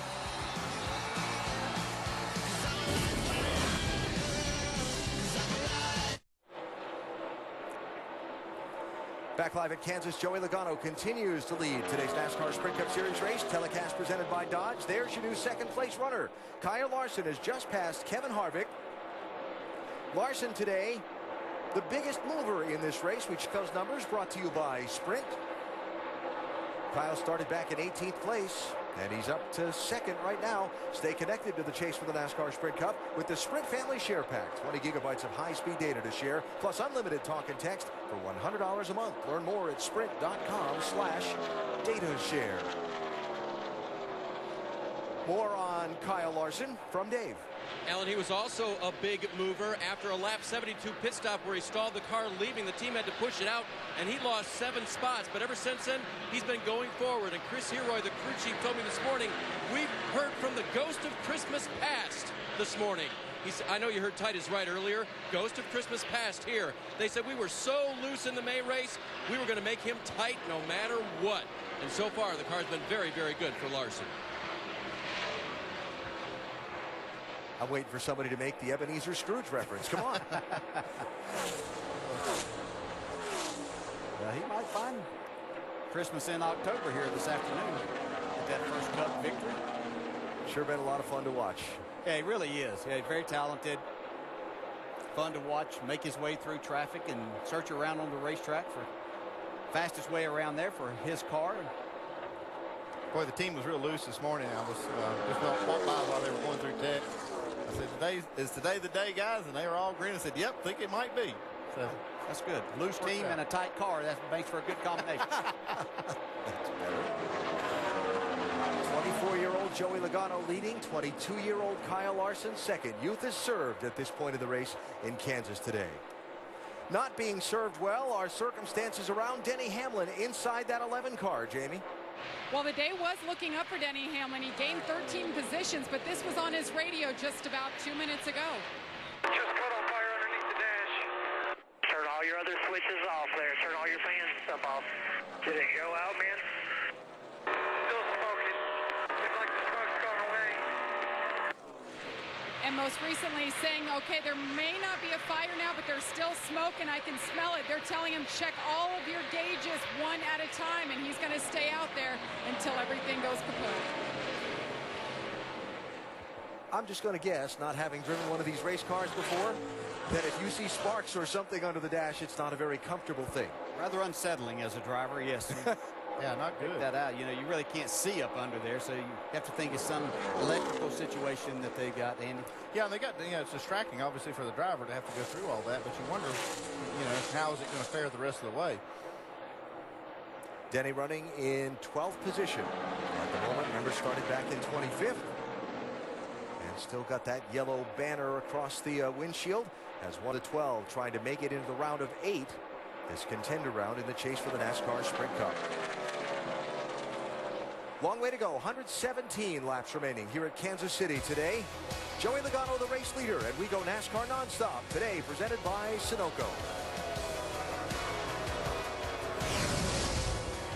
What's for lunch, America? That's easy. Golden Corral's new $7.99 lunch deal. It's the fastest lunch in town, and there's something for everyone. It's nonstop appetizers, entrees, our endless salad bar, and our new Las Vegas-style desserts. It's our $7.99 endless lunch, and it's only at Golden Corral.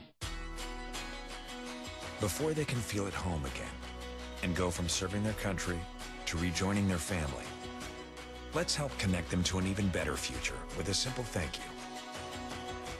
Upload a message of support today. For each expression, we'll donate $1 to nonprofits dedicated to helping our troops succeed here at home.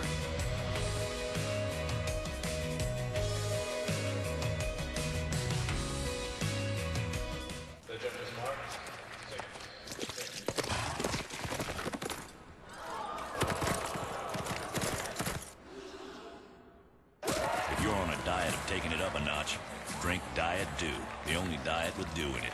Sprint has done it again. First, there was the Sprint Family Share Pack. A family of 2, 4, or even 10 gets unlimited talk, text, and 20 gigabytes of data to share with the entire family for only $100 a month. That's double the high-speed data of AT&T, Verizon, and T-Mobile. Double the data. And now check out Sprint's new unlimited plan. Individual lines of unlimited data, talk, and text at just $50 a month per line. Our lowest price ever. $100 a month for the family, $50 a month for individual lines. Sprint, it's the best value in wireless. On October 26th, NASCAR returns to hallowed ground. This is more than a race. This is the chase for the NASCAR Sprint Cup. This is the Eliminator Round. This is Martinsville. Trouble at Boston College. You had these wholesome kids, you had the mob, you had payoffs. No wonder it became Goodfellas. You guys are gonna fix these games or shave the points? I'm not gonna do it. It's wrong. It's hard to play basketball with a broken arm. What if I told you the kids played the game, but the mob knew the score? ESPN Films presents a 30 for 30 film brought to you by Infinity. Playing for the Mob, Tuesday at 9 on ESPN.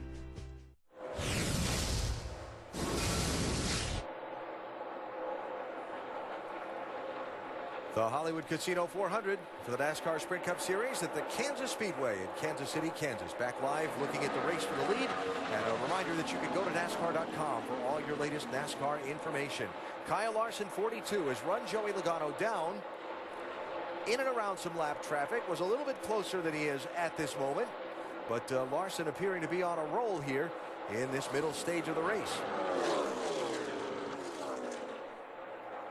I watched this 42 car yesterday in practice. Was really impressed with what I was seeing.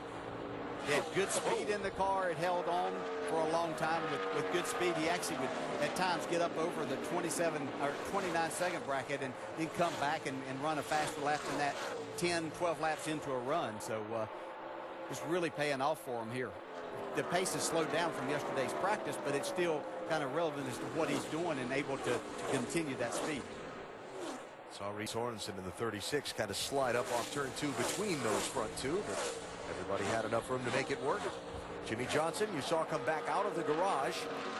He was 68 laps down to the race leader in 40th place. Just spent another couple of laps on pit road and now has to come back for a pass-through penalty on the pit lane now. So then a little bit slow reestablishing things for the 48 car to get back in the race. Thought I heard him called for pass-through penalty a second ago. Yeah, he just pulled back out on the racetrack. I don't know if he was maybe going a little fast when he returned to the pit road or not, but not much consequence to that penalty. So what's this like? Your car's been wrecked. You have to get back in it. They've spent a while rebuilding it. Now you're back out on the racetrack. Horrible. Up, Brad Keselowski into the wash. We blew a right front or something, guys. Another one. Blue right front. Coming to you right now. Right here, right now. Toe is not good, but not awful. He was running in 5th place.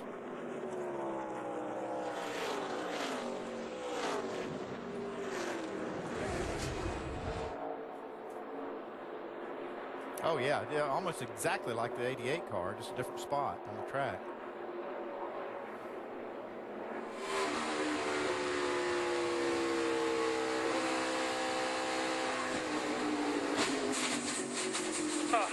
Outside. Come on. Hold on. Nope. Look. Caution. That looks like a mess, Vince. Certainly is. You know, the interesting thing, guys, right before that right front win, he had radioed into his crew chief, Paul Wolf, and said, my exit is perfect. He said, I feel like my entry's gotten a little worse, but the exit is perfect. So I don't think they got any indication at all that they had a problem before that right front win. Obviously, some pretty significant damage on the right side of the car. Need a second jack to try and get the car up onto the jack to change the right side tires. Here come the leaders, Dave. Kyle Larson and Casey Kane on pit road. Larson's crew has talked about a 4-tire change and just a little bit of a change for a low grip situation. He's both tight and loose. You see Kane only took 2 tires. Vince? Well, the 22 of Joey Logano says it just takes off a little bit too tight, and then it's too free in and off. So they're going to make a chassis adjustment and a 4-tire change for Logano. Also a 4-tire change for the 4-car of Kevin Harvick. Check bar is going to go up, and Sunoco fuel in there as well. A little bit too free in the high groove for Harvick's liking. Interesting call there by Kenny Francis. Right sides only for Casey Kane. And the yellow flag waving for the 5th time today here in Kansas. Living Beyond Breast Cancer is a lifeline for so many people. It's more than a community. It is a family. There's always a hug. You're friends for life. When I needed guidance and I needed support, Living Beyond Breast Cancer was there. Last year, 5 Hour Energy raised over $340,000 for Living Beyond Breast Cancer. Purchase this specially marked bottle now through December 31st. And a portion of the proceeds will help breast cancer survivors live beyond their diagnosis. Ho, ho, ho! Phil Swift here. This holiday season, give him Flex Seal, the easy way to stop leaks fast. Flex Seal can keep ice, snow, and rain from destroying your home. Make crafts and ornaments. Keep water from leaking under the tree. Even protect vehicles from salty roads. Take care of everyone on your shopping list with the entire family of Flex Seal products. And check out Flex Shot, the easy way to caulk, bond, and seal. This super thick formula instantly stops tough leaks. You could do virtually anything with Flex Seal and Flex Shot. Get your choice of Flex Seal or Flex Shot for just $19.99. But hold everything! We're going to double your order and send you 2 cans. That's twice the sealing power for just $19.99. Call now. To order Flex Seal and Flex Shot today, call 1-800-863-1017 or go to getflexseal.com. Call or go online now. Getting the new DQ $5 lunch with not 1 but 2 crispy chicken wraps? That's like... We've got 1 wrap plus fries, drink, and a sundae. You want to spin for more? Yes, I'll spin for more. He's going to spin for more. Right. Great spin. He did it! Who's the big winner? Everyone. The new Chicken Wraps $5 lunch, only at your DQ. This is fan food, not fast food. I'm a team player. I foster a positive work environment. I think I deserve a raise and 2 extra weeks vacation. Are you ready for Mr. Kiskowski? How long's he been waiting? About 45 minutes. All right, send him in. Mr. Kiskowski? Thanks. You're welcome. Hi, Mr. Oh, Gloria. Stephen, got to take this call here. Give me a couple minutes. Okay, I do still deserve a raise, but maybe vacation's just too much.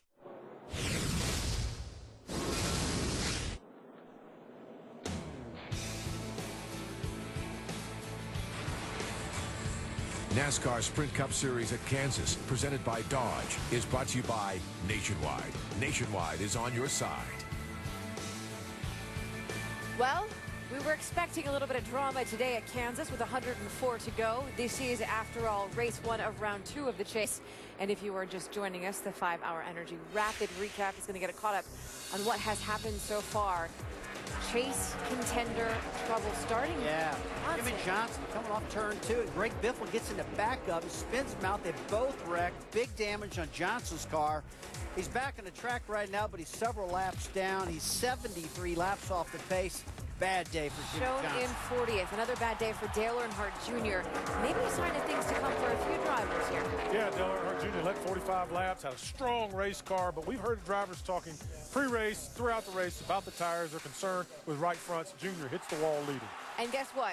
Right front tire issues for Brad Keselowski as well. He hit the lap on 160. He wasn't leading, but he was in 5th. Yeah, he didn't see this coming either. He just reported in that his car's really doing great, handling wonderful, and all of a sudden, bam, blows out right front tire right in the wall, and he's got some major repairs right now going on. Keselowski currently off the track, shown in 28th, Fallon.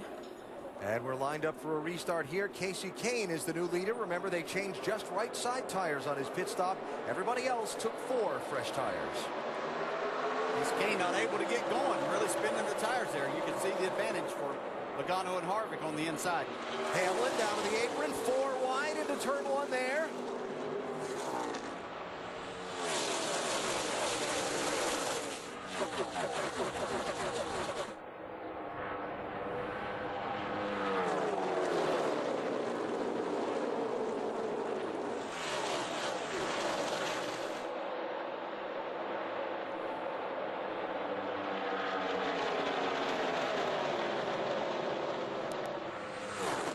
Larson got pinned behind that 5-car, Casey Kane, on that bad start. Now he's trying to find a little running room on the outside. Gets by Kane. Kane trying to get it going, but he's being passed on both sides. Larson around the top, Ryan Newman around the bottom, and now Joey Logano back in the race lead with Kevin Harvick pursuing him. You know, 2 tires is not a bad situation when you've got a lot of others that do the same thing, but when you're racing against 4, not going to work out too well for you.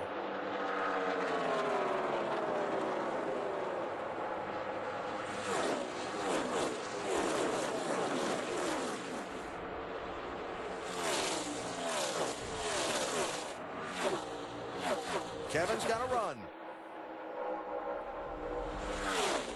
And he's through.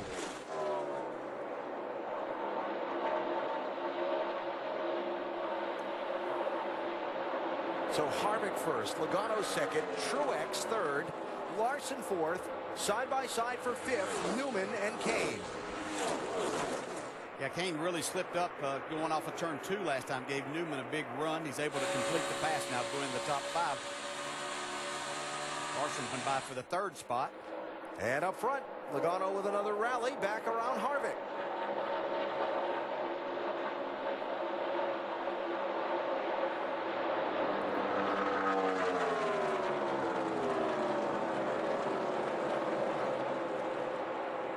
I'll see your lap lead and raise you one. And for 3rd place, Larson around the outside of Truex. So the top 3 before the pit stops, now back in the top 3 positions after the pit stops, although the order shuffled up a little bit. And I think it takes a couple of laps. If you're committed to that high line for the air pressures to come up in the tires before that really feels comfortable and you can make speed up there. Probably what that was about with Logano for a minute. That's where he wanted to run, didn't want to press the issue down the bottom. And if you can run up there, generally you can take care of the tires, and especially that right front issue, a little bit better than if you're trying to go around the bottom, having to put a little more steering wheel into it.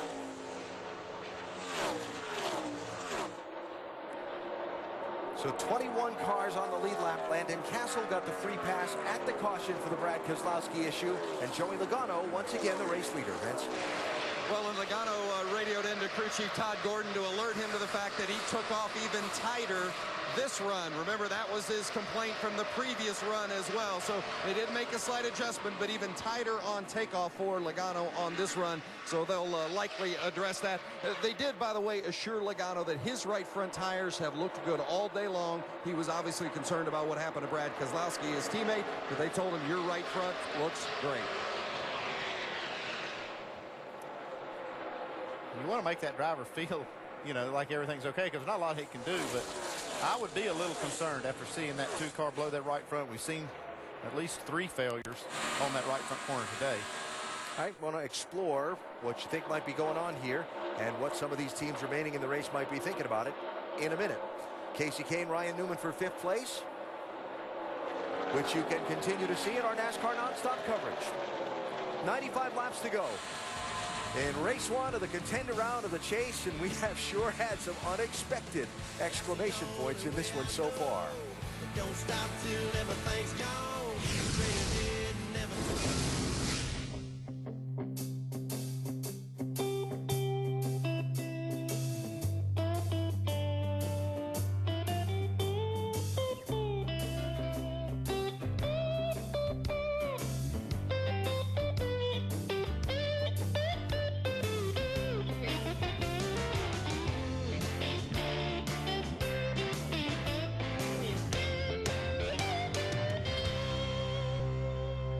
What is that?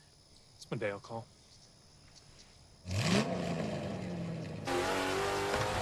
You're on a diet of taking it up a notch. That's way better than my duck call.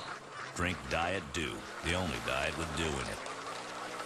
What's for lunch, America? That's easy. Golden Corral's new $7.99 lunch deal. It's the fastest lunch in town, and there's something for everyone. It's nonstop appetizers, entrees, our endless salad bar, and our new Las Vegas-style desserts. It's our $7.99 endless lunch, and it's only at Golden Corral.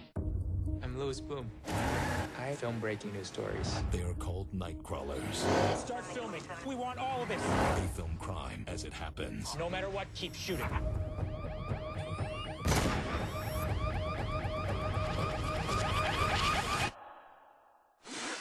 It wasn't just a home invasion. It's a crime wave. What if the people who did this are still out there? What if the story's not over? Oh my God! Nightcrawler. Rated R. Wow, what a pass! Brad Keselowski wins in Chicago. Joey Logano through to the next round for Jeff Gordon, the win at the Monster Mile. Welcome to the contender round. 12 nations battle it out, 3 races. Kansas, Charlotte, Talladega. We're talking chase for the NASCAR Sprint Cup. Fate and skill will decide who moves forward. 4 will be eliminated, 8 will advance. This chase grid is a whole other beast. It's time to prepare for glory or defeat.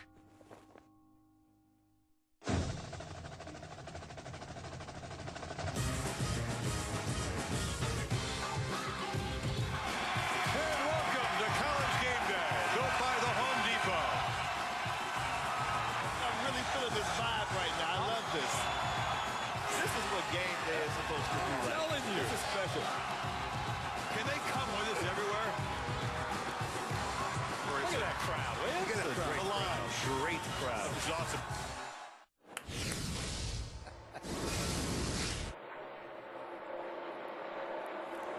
Joey Logano leads this race for 2nd place between Kevin Harvick and Kyle Larson, with now 89 laps to go here today at Kansas Speedway. ESPN's all in for coverage of the World Series of Poker. The best players in the world put it all on the line for the biggest bets, raises, and bluffs. The World Series of Poker telecast presented by Gentleman Jack tonight at 9 and 10 on ESPN and live on Watch ESPN. We have had some in our NASCAR race at Kansas today for whom the chips are down. Yeah, they're definitely going to have to go all in these next couple of races. Jimmy Johnson, Dale Earnhardt Jr., Brad Keselowski. Johnson bumped in the left rear and crashed. The other two suffering right front tire failures. It would appear that both took them in the wall. Here's that race for 2nd place still. It's going to be much of a race at this point. Kevin Harvick realizing that 42 a little faster at this point in time. So Kyle Larson up to the number 2 spot. Let's talk about this tire situation. Dale Jr. and Brad Keselowski, we both saw with right fronts very visibly going down and throwing them into the wall. Both had very good, fast race cars. As Jr. comes back out from the garage area and rejoins the race, by the way, 57 laps down in 39th place. Theories, I know we're up here in the booth and not working on the race cars or driving them, but theories on what we might be seeing. I mean, we expected crashes and yellow flags today, but I don't know that we expected this. Yeah, I think the one thing from a driver's standpoint that you, Andy, I look at it, and my explanation might be a little bit simple. It's probably much deeper than this, but just thinking about what may be happening, a tuning tool that they have is camber in the right front. And we talk about how hard these tires are, needing to get some grip, make the car turn a little bit better. You overdo that, you've got long straightaways to wear the inside of the tire out and create a problem, but could be deeper than that. Well, I mean, camber does. There is a performance advantage to playing with the right front camber.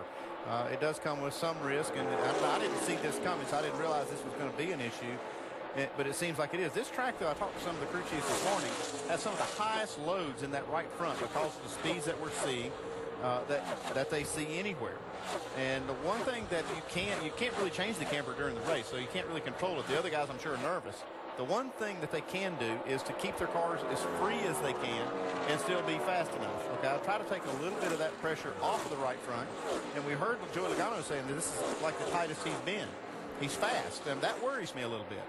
Now, if you are behind the wheel, if you're the crew chief on top of the box and you've seen this going on, does it change your thought process, how you drive, how you adjust on the car as the race goes forward? Yeah, it definitely changes my perspective. And I probably, I would be talking to the driver a little bit. Hey, look, I want to know just how tight you are. How much wheel are you putting in it? Can we free it up a little bit? Maybe take a little pressure off that right side.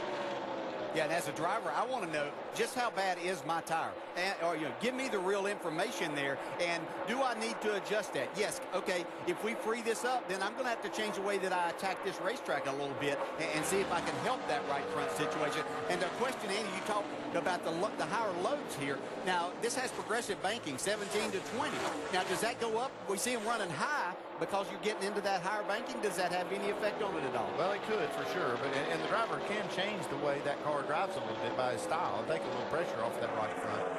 But the problem with, like the 2 car, I don't think that you would have seen any visible sign of any problems before that tire blew out. And I think that's the issue. I think they look really great until they don't. Jeff Gordon passing Paul Menard for 9th, continuing to rally from when that tire rolled away from his car on the pit stop. Gordon had lost track position earlier when he had to make a pit stop out of sequence with some of the others when he and Jamie McMurray had a little dust up off turn number 4, and that 24 car scraped the outside wall. Yeah, Gordon and Kyle Busch have made their way back inside the top 10 now, so nice rally for them. Casey Kane hanging on this 5 car with just those 2 tires that he got. Actually gaining back a position there by passing Martin Truex Jr. for 5th place.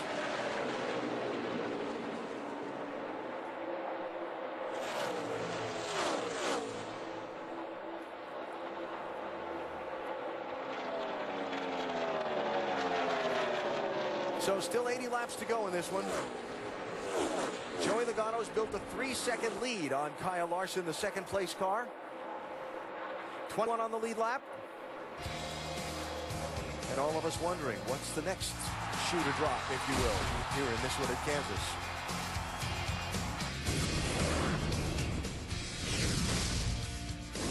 Return to 30 for 30. Playing for the Mob. Tuesday at 9 on ESPN. Inconceivable! I'm the king of the world! Thank you. Very little. I'll have what she's having. Houston, we have a problem. You talking to me? Earmuffs! Show me the mini! Say hello to my little friend. Pepsi mini cans. Little can. Epic satisfaction.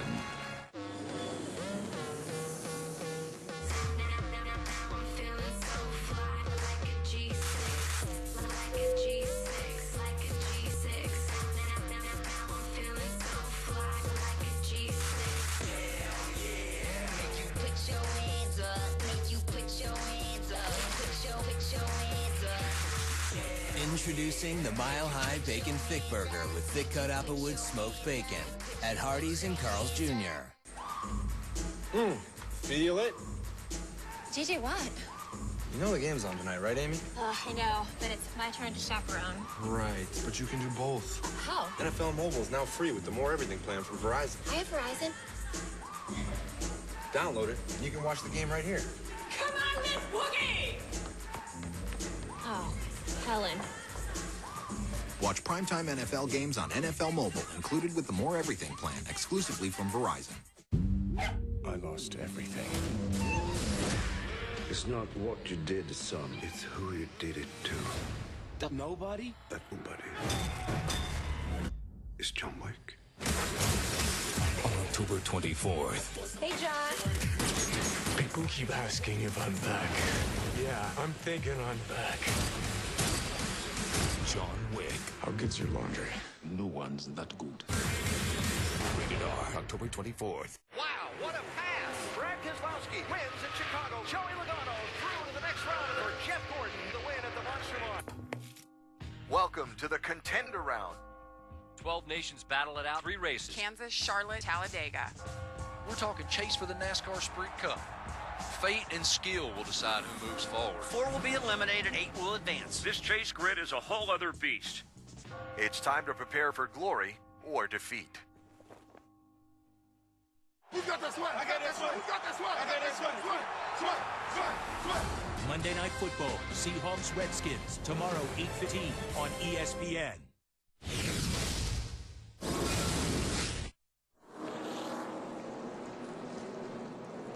Good to see Joey Gase climb from his car at the accident scene there in the middle of turns 3 and 4. That's put us under caution for the 6th time in this one today at Kansas. Gase, the young 21-year-old, just making his 2nd NASCAR Sprint Cup Series start. We've seen Joey the last 2 seasons in the NASCAR Nationwide Series, and this day certainly did not come to an end the way he was hoping.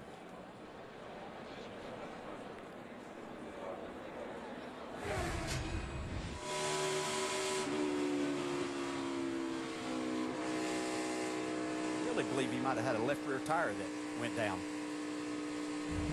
The way he was slowing up going in the corner, and then it turned around on him like that. Turned around on him. Jeff Gordon, great job of dodging that. Pit road closed for the moment while they attended to that scene. Now pit road's going to be open this time by, and we'll see all the leaders in. It has been 30 laps since they last pitted. Yeah, but after what I saw out of the 5 car on that 2-tire stop, I'd be a little gun-shy on that. I think I might go for 4 if I was up front. Yeah, he ended up hanging up there in the top 5, Casey Kane did with that. But I just think it's a much better strategy right now to take on the 4. Well, what scares you is the restart. I mean, he gets you in a bad position right there. Sure.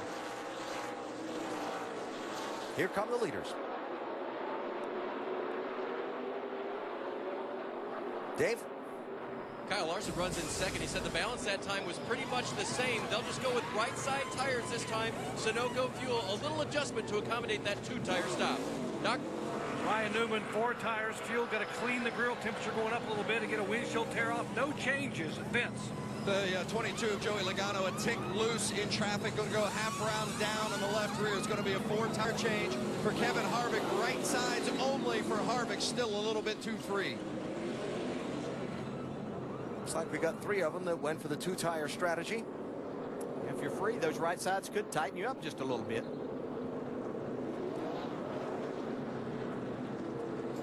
So the new leader in this one will be Kevin Harvick as they continue to work on Brad Keselowski's car back in the garage.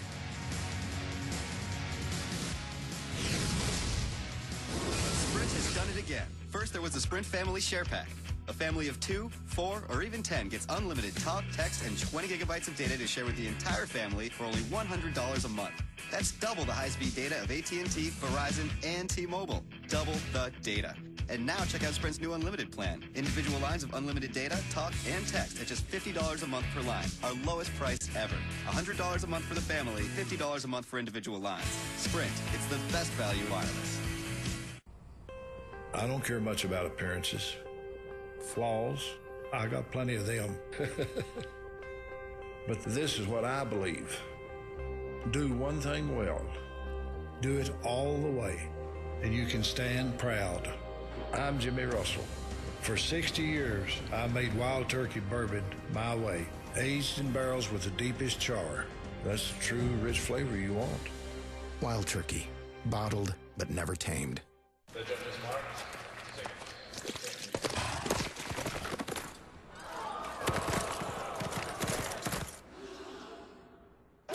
you're on a diet of taking it up a notch, drink Diet Dew, the only diet with dew in it.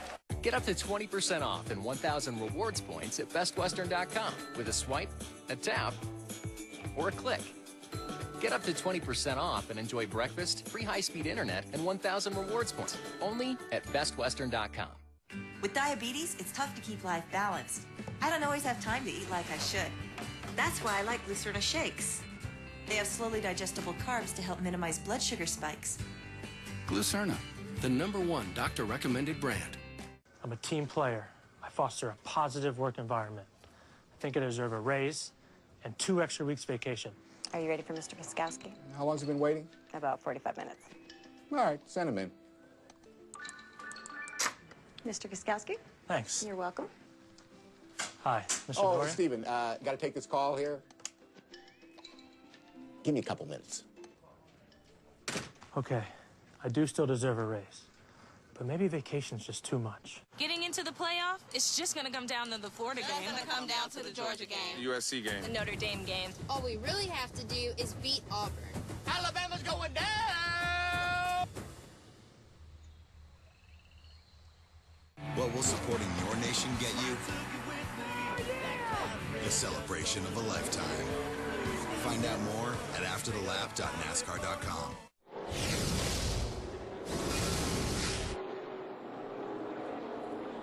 Doubled up for the restart here at Kansas. A quick moment to update you on the driver who's led the most laps today, brought to you by Sprint. Joey Logano out in front by 1 more than Kevin Harvick to this point in the race. Stay connected to the chase for the NASCAR Sprint Cup with the Sprint Family Share Pack. 20 gigabytes of high-speed data to share, plus unlimited talk and text for $100 a month. Learn more at sprint.com/datashare. More on the 22 from Vince.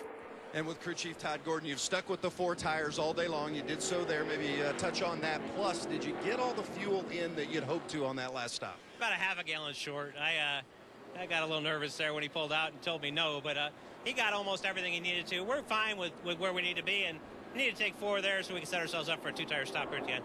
How far away are you from making it to the finish? We're right at it. I mean, it's a 1-can stop from here. Thanks, Todd. Alan?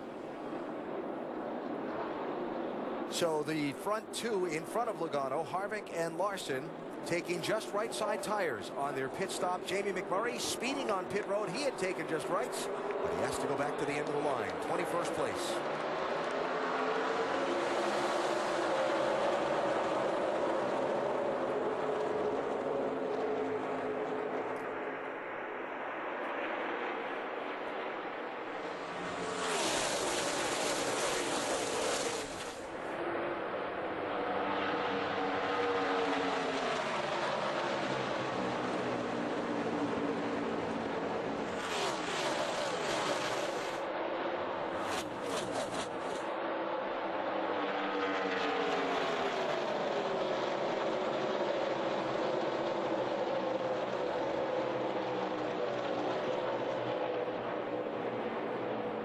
Ryan Newman looking for a spot on Kyle Larson. This would be 3rd place.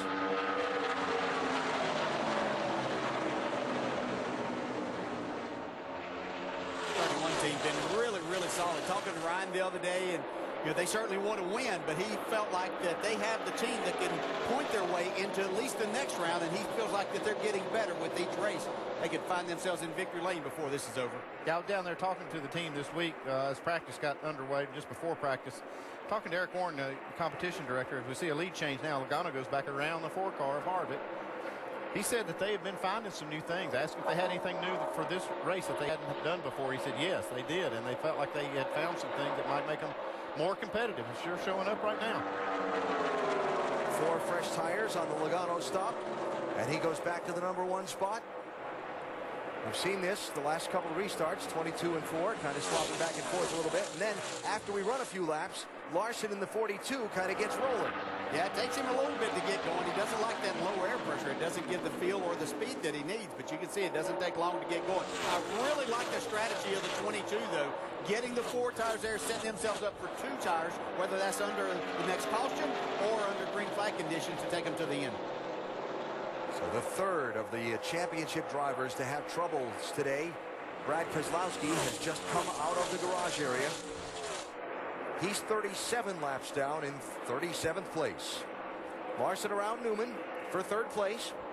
Yeah, the thing that I can see that might cost Kyle Larson a shot at winning this race is that he loses touch with the leader, in particular right now, Joey Logano, and can't run him down before they get through a run.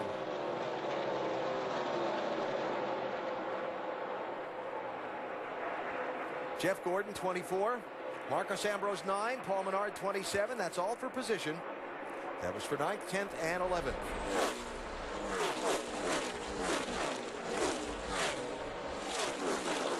And just a quick mention that Ricky Stenhouse got the free pass at the last caution. Back on the lead lap. 22 cars in total. Let's talk more about Kyle Larson as he tries to get 2nd place from Kevin Harvick. Dave? Go to that high side as he has been doing.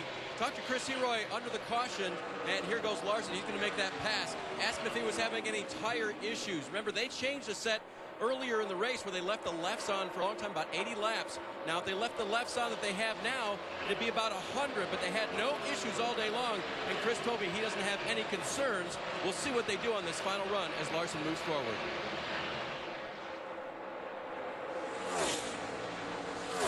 And to your point, DJ, you see the gap all the way up to Joey Logano now as that little bit of trouble getting going.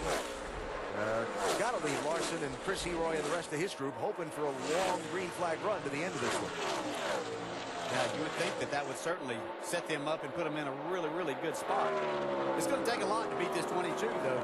Right on their game. Yeah, they've been on their game, and they've seemed to be able to keep up the racetrack really well. And I think just the good decisions that we've seen from Todd Gordon is going to pay off for him.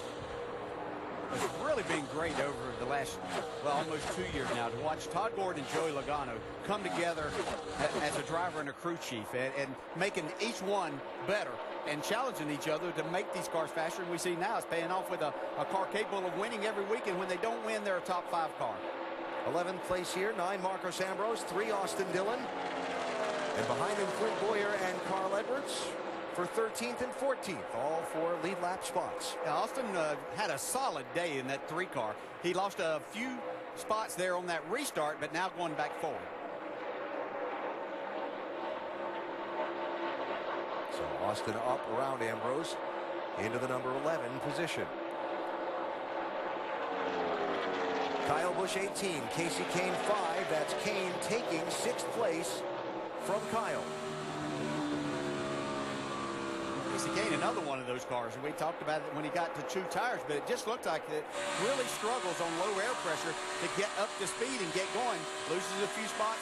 Once this air pressure come up, starts moving back forward. Yeah, but he did get 4 tires on that last stop. Now, I know what you're thinking when I say long. He's hoping for a long green run to the finish. And you're saying, well, Kansas, all the cautions we've had here the last couple of years, no way, right? To borrow the words of our friend Lee Corso, not so fast, my friend. Last 2 green flag runs, the last green flag run, the last 2 races here, 19 laps and 60 laps. So of all the yellow fever we've had in Kansas, we've still had a relatively long run to the checkered flag. 61 laps to go in this one. Joey Logano, the race leader.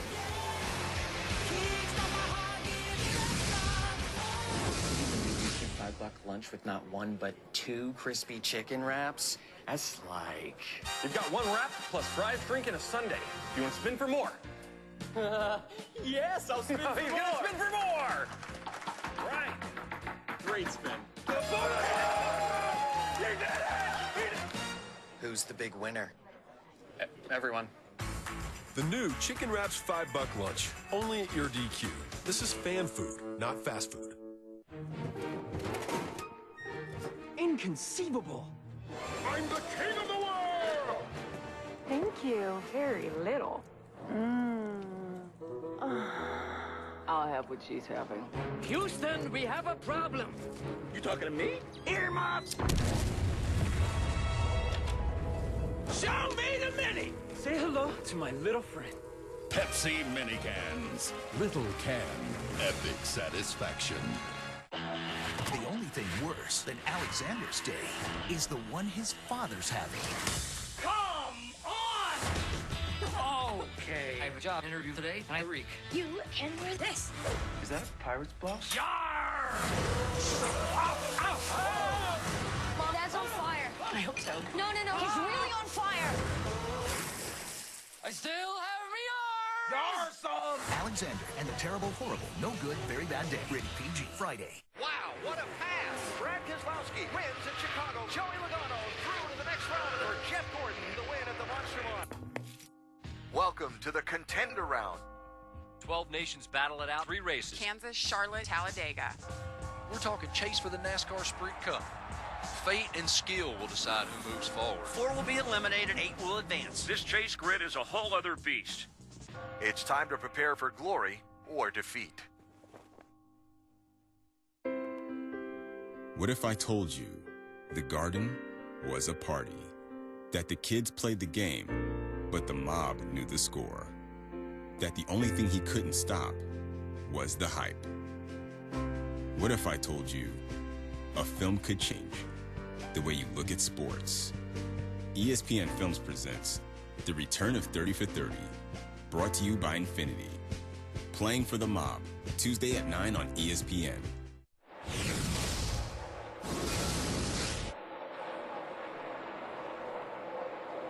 There's Joey Logano, the race leader here at Kansas Speedway, looking down on this beautiful mile-and-a-half track from our aerial coverage provided by Goodyear.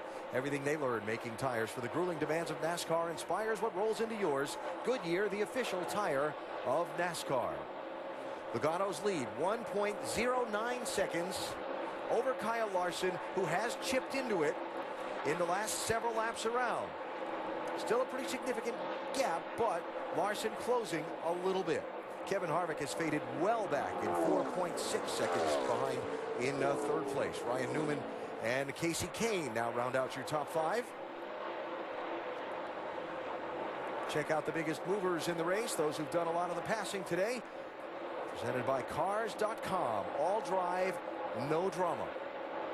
Matt Kenseth. Surprise, shows up in the top 10.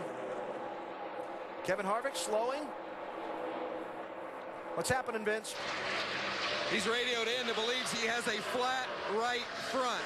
So keep an eye on Kevin Harvick coming to pit road. He is coming now and says he believes it's the right front down. If he manages to catch it without crashing, like some of the others that he's racing for this championship earlier today, then that would be a very significant moment to remember. 4 tires here, 4 tires, 4 tires. Yeah, it looks like the tire's up. He may have something that he felt, maybe with those cords unwinding. You can hear that from the cockpit. He may have been just lucky enough to catch it before it blew out. Let's see what we could see when the tire comes off the car here.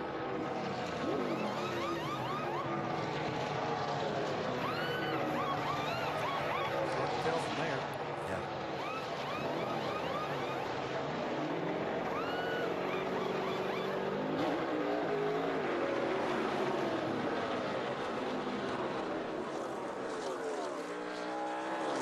All right, Vince will follow up on that for us down on pit road after the crew has a chance to look things over. What are they saying, Vince? All 4 tires are up, Alan. All 4 tires are up. So it looks as though maybe it was just something that Kevin was feeling from inside the car, but it doesn't at this point, and they certainly have the team members that are going over them with a fine-tooth comb, but at this point it does not look like he had a tire down. So that leaves Kevin about a lap and 3/4 behind race leader Joey Logano. But because he stopped with 51 laps to go, that puts him on the edge of a fuel window there to make it to the finish on the edge of one. Yeah, if it goes green from here, he can probably make it to the finish. I don't know if he can count on that. I'm sure he's nervous about being the lap down that he is now, but if it does go green, it might work out. Yeah, he kind of needs one of 2 things to happen for it not to be devastating. He needs for it to run to the end and be able to make it on that fuel, or he would need a quick caution here where they would maybe come in, get their tires, he could take a wave around and get back on the lead lap. Now another car slowing and giving up some positions here, and possibly reporting a problem is Matt Kenseth. He was 9th. Doc, he's dropped back to 10th and maybe 11th here. Yeah, Matt just a moment ago on the radio said suddenly it's gotten loose and it is vibrating and it is shaking. He said he thinks he's got a left rear tire that may be either coming apart or going down. He has backed off to get some room and slow down, and they have the crew up on the wall waiting for him to come down pit road. It is his choice if he comes or not. I can understand these guys being gun-shy from what we've seen today. Matt is going to bring it to pit road. All right, about pit road speed there.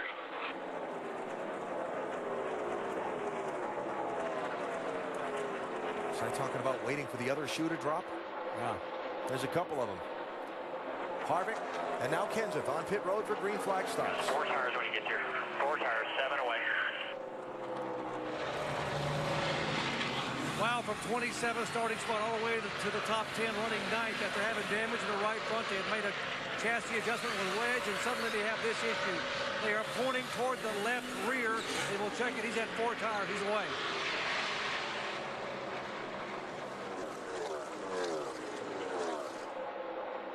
Kyle Busch, Martin Truex Jr. for 5th place. Tremendous rebound with Kyle Busch, what he's been able to do after that speeding penalty going to the back, between others having problems and his car being pretty good and being patient. He's coming away from here with a really good day at Kansas. And all the way back to 22nd place at lap 124 after that speeding penalty on pit road, looking for his first ever top 5 finish in a Sprint Cup Series race here at Kansas Speedway. Amazing, all the chase drivers we're seeing have issues here today of some kind. Long list. So Kyle running 5th, Joey Logano leading 44 laps, and who knows what else still to go at Kansas. We go NASCAR nonstop today, presented by Sunoco. Get up to 20% off and 1,000 rewards points at bestwestern.com with a swipe, a tap, or a click. Get up to 20% off and enjoy breakfast, free high-speed internet, and 1,000 rewards points. Only at bestwestern.com. What is that? It's my Dale call. If you're on a diet of taking it up a notch, That's way better than my duck call. drink Diet Dew, the only diet with dew in it.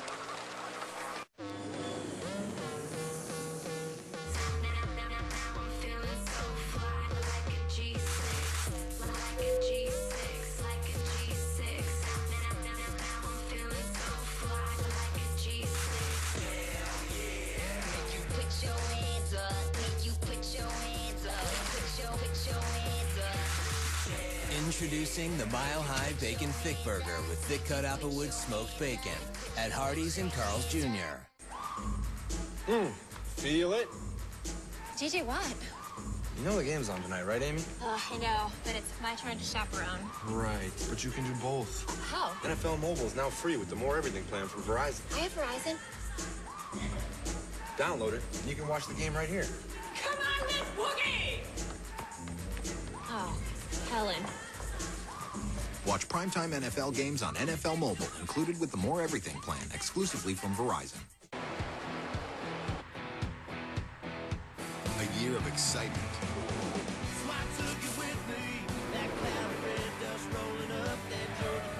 Action. And glory. All leads to this. The celebration of a lifetime. Join your nation in Las Vegas, December 2nd through 5th. Who's got my back? I got your back. Who's got back? I got your back. Who's got my back? I got your back. Who's got that sweat? I got that sweat. Who's got that sweat? I got that sweat. Sweat. Sweat. Sweat. Sweat. Sweat.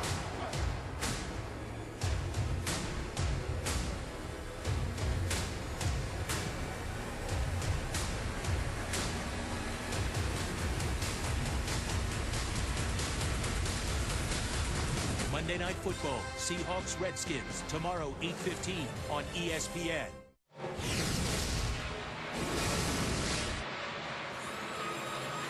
Back at Kansas Speedway. Casey Kane is on pit road. He said his car was the tightest it's been on this run. He was getting a little concerned about it, so he pitted within the fuel window. Kenny told him, pit now if you want to, and he did. He has fuel to go to the end, and now 4 fresh tires. Can't speed getting out of there. But the concerns continue. Got one in the wall. Turn 4. Drifting down the track in front of other people, it is Greg Biffle, and the caution flag is out.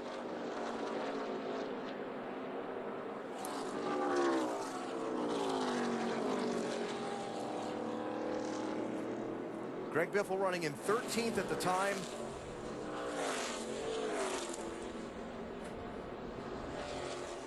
And some pretty good left front damage, it would appear, on that 16 car. It looks like that might have been the issue for him.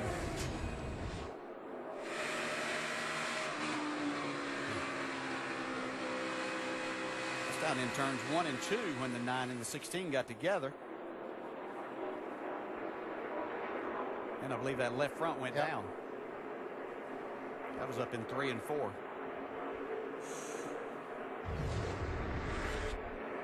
So yellow flag number 7 in this race. A race is a Just lefts. A race is a big gap Joey Logano and Kyle Larson had over the rest of the pack. Set some interesting circumstances for Kevin Harvick, Casey Kane, and Matt Kenseth. And now here come the leaders to pit road for stops with 37. What'll be 36 laps to go. Got to change all 4 here, right?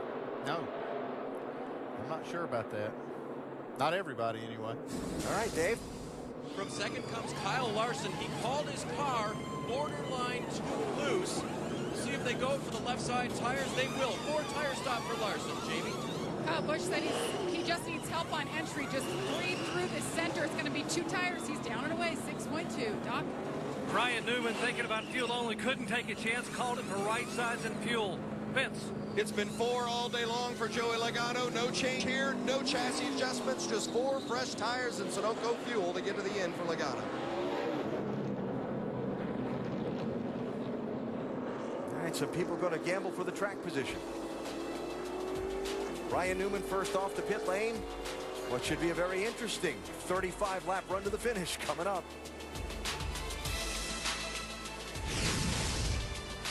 When I heard the word cancer, I knew my life as I knew it would never be the same.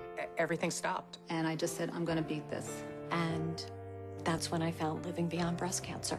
Purchase a specially marked bottle of pink lemonade 5-Hour Energy, and a portion of the proceeds will help provide survivors like me with a much-needed community of support. Living Beyond Breast Cancer is a lifeline for so many people. I just love being able to say that I'm living beyond breast cancer.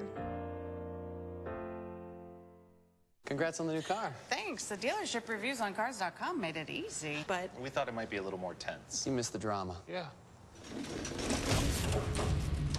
Ask him whatever you want. okay. I think my sister's prettier than me.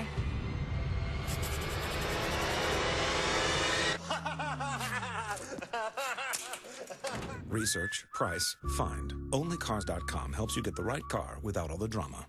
I lost everything. It's not what you did, son. It's who you did it to. That nobody? That nobody is John Wick. On October 24th. Hey, John. People keep asking if I'm back. Yeah, I'm thinking I'm back. John Wick. How good's your laundry? No one's that good. Rated R, October 24th. What's for lunch, America? That's easy. Golden Corral's new $7.99 lunch deal. It's the fastest lunch in town, and there's something for everyone. It's nonstop appetizers, entrees, our endless salad bar, and our new Las Vegas-style desserts. It's our $7.99 endless lunch, and it's only at Golden Corral. Get up to 20% off and 1,000 rewards points at bestwestern.com with a swipe, a tap, or a click. Get up to 20% off and enjoy breakfast, free high-speed internet, and 1,000 rewards points. Only at bestwestern.com. I'm a team player. I foster a positive work environment. I think I deserve a raise and 2 extra weeks vacation. Are you ready for Mr. Kiskowski? How long's he been waiting? About 45 minutes. All right, send him in. Mr. Koskowski? Thanks. You're welcome. Hi, Mr. Oh, Gloria. Stephen, got to take this call here. Give me a couple minutes. Okay, I do still deserve a raise, but maybe vacation's just too much. 12 nations battle it out, 8 will advance. We're talking chase for the NASCAR Sprint Cup. 3 races. Kansas, Charlotte, Talladega.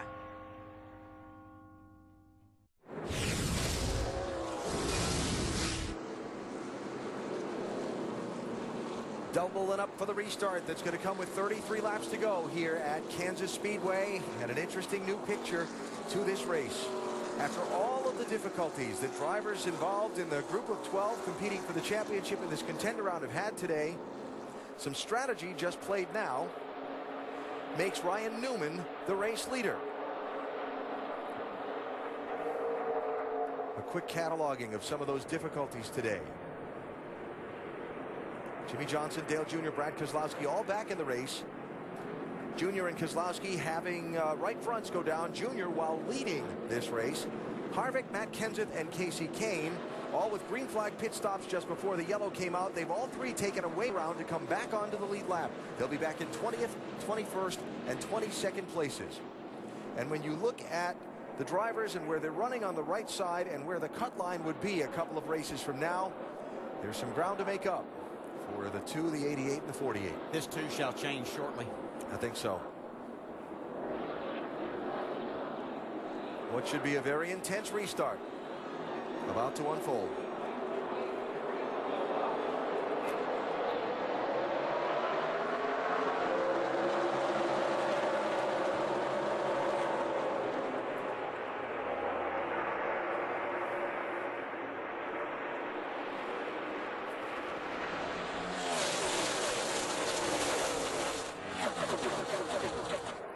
That is Clint Boyer rim riding around turns 1 and 2, and that white and pink 15.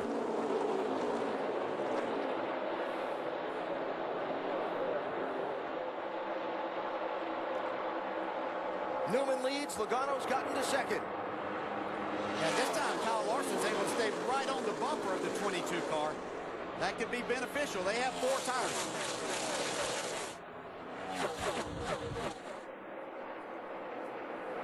Casey Kane has scuffed the wall in the 5. Caution for the Kane car. Caution's out. Caution's out. Get ready, guys. Bad to worse for Casey. Was running 18th at the time, had just taken the wave around to get back on the lead lap. Yeah, he's had just such a struggle with his car on these restarts. Just cannot get a handle on it at all. He's got the fenders pretty good. Probably the right rear corner pretty good.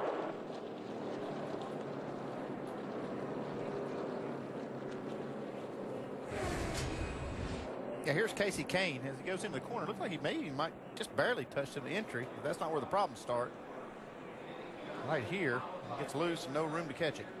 You can see just they tried to really power up and try to drive around the outside of these cars hard into the wall a couple of different times. A lot of damage to the right side.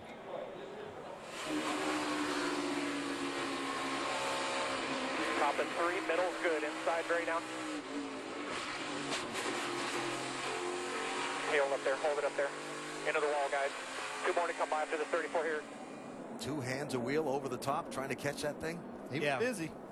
Yeah, when you have a car that you've been struggling with, the outside is not really where you want to be on a restart till the air pressures get built up. You can see the issues that it caused for Casey Kane. Another chase driver, big issues.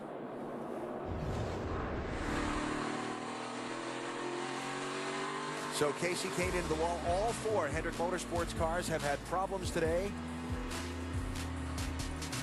You'll see some pit stops as we go NASCAR nonstop, presented by Sunoco. This silver dollar has been in our family for generations. I had it with me the night I won the heart of your grandmother. Wait, that was Chrissy Redford. Don't tell Nana. It even saved my life from a nail gun in the great construction riots. And now, I want you to... Never mind. No dollar is safe. The new Dollar Cravings menu. 11 craveable creations, each for $1. With diabetes, it's tough to keep life balanced.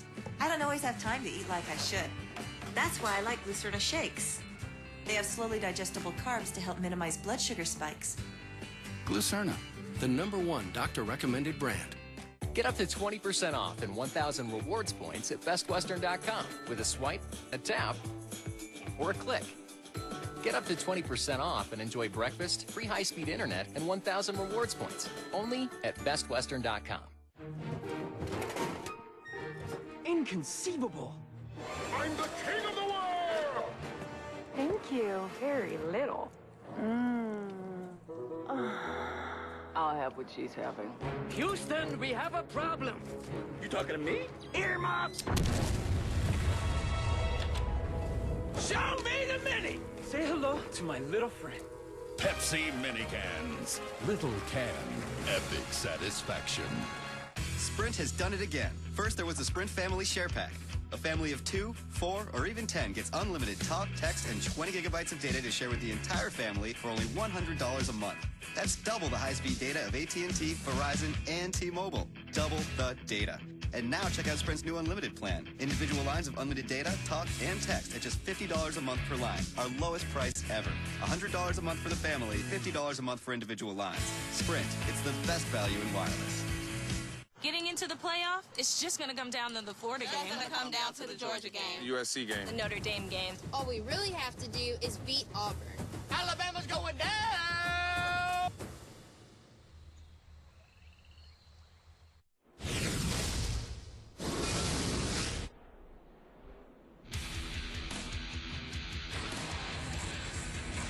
NASCAR Sprint Cup Series at Kansas is presented by Dodge Dart. Don't touch it. And in part by Nationwide. Nationwide is on your side. Doubled up for a restart. That'll come with 28 laps to go in this one. Pit stops for the cars that took the wave around. Kevin Harvick, Matt Kenseth, along with Greg Biffle. Casey Kane has returned to the race.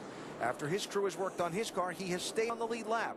Harvick's back in 19th. Ryan Newman's the control car for the restart. He's on the outside lane with Joey Logano to his left.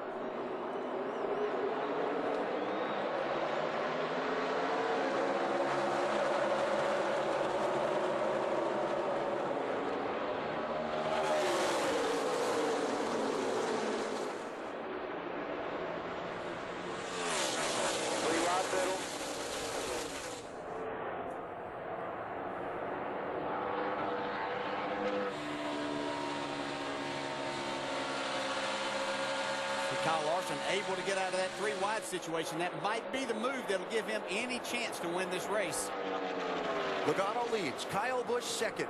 Larson third. Truex fourth. Edwards fifth. Newman shuffled back to sixth. How about Kyle Busch running second? Maybe he'll break that Kansas curse.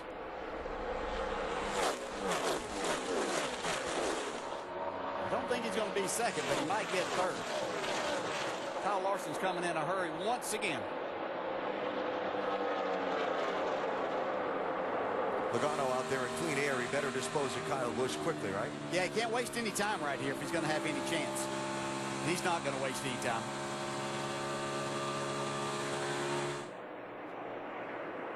So Larson to second.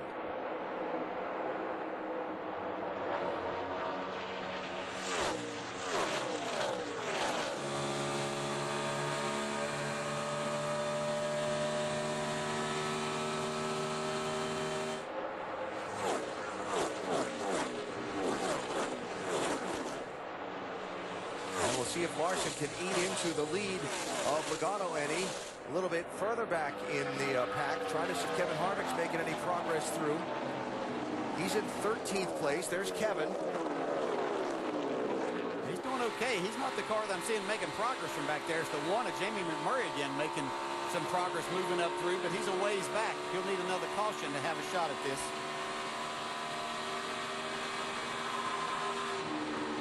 All things considered, circumstances working out okay for Harvick and Kenseth to try and recover from the green flag pit stops. There's McMurray, and you see the scoring run on him.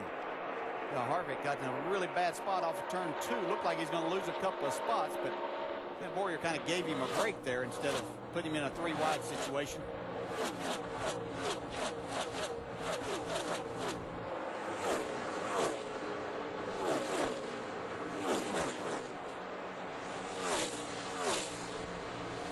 2.3 laps to go. Joey Logano, the leader. One of the stories of the day has been what's going on with some of these leads that's caused the right front tire issues and the cars that were contending for the win to get into the wall. Dave Burns has more on this for us. And Alan, we've asked Greg Stucker, Goodyear's director of racing, to join us now. Greg, what issues have you seen, if any, with your engineers, maybe specific to the 88 and the 2 who are chase contenders? We saw what we think were a couple right fronts, obviously, that went down. Trying to figure out exactly, what the issue is with the team. Obviously, a race like this in the chase, everybody's kind of up on the wheel and really pushing the envelope. We started the race with a full green run, and tires really look beautiful up and down pit road. So we'll have to sit down with the team and try to make sure we understand if they've made any adjustments or what was different about those particular runs versus what we've seen, before that and since that. Thanks for the input, Greg. By the way, the 42, Kyle Larson, the lefts that came off of that, they said, boy, it's a good thing we got those off because those were close on wear. They put on 4 this time. They should be good to the end. All right, Dave, thanks. It is kind of puzzling because we did have that long, over 100-mile green flag run to start the race and so on. So certainly something for everyone to digest in the post-mortem here after this race in Kansas. Yeah, that's what Greg Stucker was talking about. You expect the worst part of the race is that first part when the track's fairly green. That's the hardest section of the race for the tire, and they didn't see any problems then, and then they started popping up. They're watching Harvick try to make his ways right along with Clint Boyer here, but Harvick's inability to run the middle and top of the racetrack and make any speed is keeping him from moving any further forward. Just can't get that race car to carry the speed that he needs down the bottom. Harvick there in the 4 and 13th place, trying to get around Brian Vickers for 12th. Vince? Well, that's been the situation the entire day for Kevin Harvick. He has just not been able to run that top half of the track where so many others are making speed, and they've made adjustments to the chassis and done air pressure adjustments, everything they can to try to get Kevin to be able to get up top and run. This hasn't worked out, hasn't been their day today as we thought it would be. Another day of a really fast race car that led a lot of laps. But whatever it was that brought Kevin Harvick to pit road at lap 214, remember he suspected he had a right front maybe going down, and all 4 of the tires wound up being up. Whatever it is has left Harvick fighting just to get back into the top 10. Ryan Newman shuffled from 1st to 6th after the restart, trying to hang on to a spot as Jamie McMurray in that 1 continues to charge. More on Newman from Doc. Yeah, a minute ago when Ryan Newman was the leader on the restart and some of the cars laid back, Luke Lambert was pretty upset and went to the NASCAR officials and said, what are the rules on the restart? What's going on here? He said, can you lay back on a restart like that? Not very happy as this driver now gets passed by McMurray on the track. All right, so Ryan Newman falling back now to 7th place. Yeah, just up in front of there, our in-race reporter, Carl Edwards, who has struggled a big portion of this day. Between others having problems and making some adjustments, he's got him a top 5 car right now. I would say that Carl would say this was outstanding if he can come home in 5th. Yeah, I talked to Jimmy Finney this morning. He said top 10 would be a good run for them today. And Carl talked about the format of the championship, and given where their team has been this season, that the structure was kind of made for them. Because after those first 3 races, the points were reset to 0. They got to come into this round where they figured they can run well here, and they can run well at Charlotte, and then go to Talladega where they have their super speedway package, Ross Fenway, a chance to win. Whether they need to or not, they'll run well. And so he thought, we got through the first round, we can get through the second round, who knows? We can win it. And all the while, they keep working on their cars to get them faster.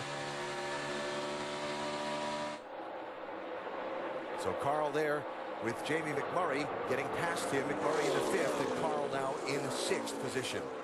And we're seeing the speed out of this one car on this run that we saw early in the race. I'd watched him. Matter of fact, I pointed at Andy earlier, wanted to know what was wrong with him because he had fallen way back. It was only about a quarter of a lap from going a lap down.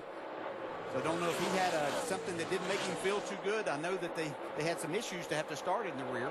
Remember, we've heard people talk about how difficult the air is when you get back in traffic. And remember, Jamie got that pit road speeding penalty back at lap 192. It sent him from 3rd all the way back to 21st. And it seems to stack up. The further back you are, the worse it is. Let's see if Larson's running any faster than Logano. Just barely the last few laps. He is inching his way there. Has been. Just a little bit.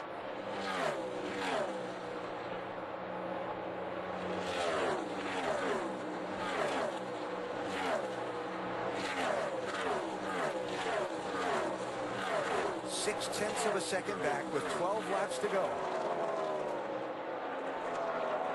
If he can get a little bit closer here as he inches his way there. He can make Logano start looking in that mirror, spend a little more time looking back than looking forward. Anytime you do that, it takes your focus on what you have to be doing as a driver, which is hitting all of your marks, getting the very most out of the car. Kyle Busch running in third. Jamie? Well, it has been a good weekend for Kyle Busch at one of his worst racetracks, and you think the guy is a little uneasy when he comes here. He's had some bad runs, 4 DNFs, all accidents, 2 being last year. Now, I talked to Dave Rogers, and Kyle ran the Nationwide Series race yesterday and won it, and Dave said that alone is so good for Kyle's confidence because this track just isn't suitable for his style, his driving style, so he learned some things yesterday. The car has had good speed, but guys, he just said on the radio as you threw to me, I'm not sure it's going to last. You better make a plan. I'm not sure what that means, but the team is looking around. Well, something to keep an eye on for the third place runner, Kyle Busch. Kyle Larson continuing to close on Joey Logano as they've caught the end of the field and begin to work some lap traffic. Yeah, remember a couple of runs ago, whenever they got in traffic, Larson was able to close right up on his bumper. They've got going to be having some more traffic issues here soon. Now, this kind of forces Logano to run in dirty air. He hasn't had that clean air when he gets up to these other lap cars. And evens the playing field a little bit because Larson's been running in the wake of that 22 for quite a few laps. A little wiggle there by Larson, exiting 4. Oh, it's everything this 42 will do right now. Yeah. Not that Logano's not putting forth that same effort.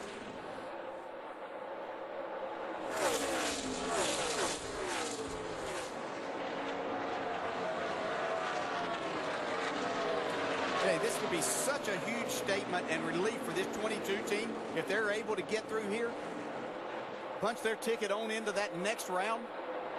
I can tell you somebody that doesn't care a bit about that. That's Kyle Larson. And he'd love to spoil that. And on the other side of that issue, a lot of people have talked about what happens if some non-chasers win a couple of these races. Talk about the squeeze in the bubble of pressure at Talladega. Well, there it is, first to second, as they go around the David Gilliland car. Logano and Larson. How good has Larson been? You think we talk about Logano in all top 5 finishes, but just think about the job that Larson's done in all of these chase races so far. Yeah, you almost have to go back to Michigan. We've got a problem with his teammate, though, here, Jamie McMurray. Off the pace, turn 3. For Larson, you have to go back to Michigan where he had a problem, crashed, or either blew a tire or whatever, put him in the wall there. That's really what knocked him out of the chase, or he'd be right there. Oh, saw Jamie Murray looked like the left front tire just blew out on that car. He was on pit road. Probably what was wrong with it. He slowed from 5th place. And we stay under green. 5 to go. Larson stalking Logano. 3 more lap cars just ahead. Almost side by side here. Could make it interesting. Casey Mears moving down, yielding the top lane to the leader. David Reagan next ahead in the 34.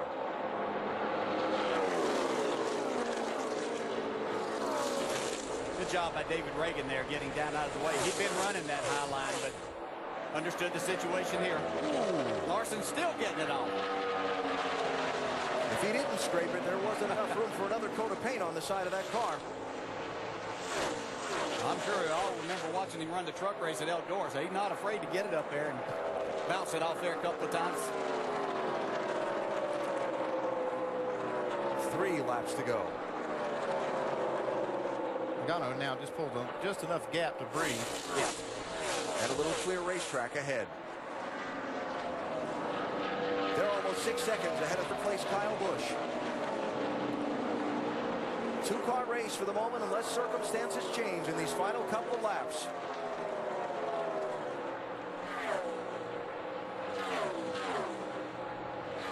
At stake for Logano, a pass through into the third round of the chase without having to worry about what happens in Talladega.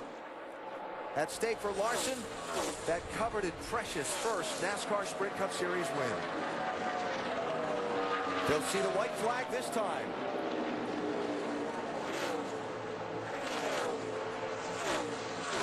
If you see a car slow on the apron, it's Jamie McMurray. He's back out but limping around down at the bottom of the racetrack. Got the white flag. One lap to go.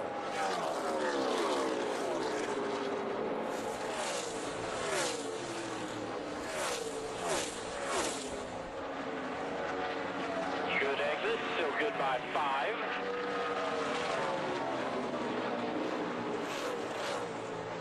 Final corner for Joey Logano. All top 5 finishes in the first 3 races of the chase, and he opens the contender round with a victory and a pass through on. Joey Logano wins it at Kansas. You guys hit a pass! Awesome run, man. Awesome run. Way to get done, guys. Way to get done. 5, baby! Yeah! But what a job, guys. That makes Talladega a whole lot easier. Hell yeah, it does. Mission accomplished. That says it all. Joey Logano wins at Kansas, his 5th victory of the season. He's automatically through to the third round of the chase. A day that saw many of his other 11 rivals for the title have various problems through the day. 3 of which are going to have a big hole to dig out of in Charlotte before we get to Talladega. Watch him celebrate, Alan. Just look back through the field a little bit. Martin Truex with another outstanding run, a top 5 this time. Just keeps getting better and better. Austin Dillon with 8th place. Yeah, all 3 of the RCR cars top 10. Harvick came back for 12th. Kenza 13th. Jeff Gordon ended up 14th. Casey came 22nd.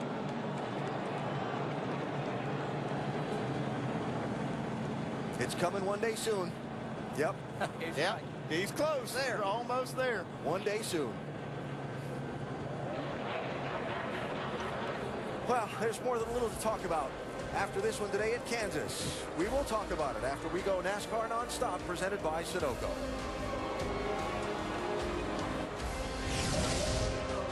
What's for lunch, America? That's easy. Golden Corral's new $7.99 lunch deal. It's the fastest lunch in town, and there's something for everyone. It's nonstop appetizers, entrees, our endless salad bar, and our new Las Vegas-style desserts. It's our $7.99 endless lunch, and it's only at Golden Corral.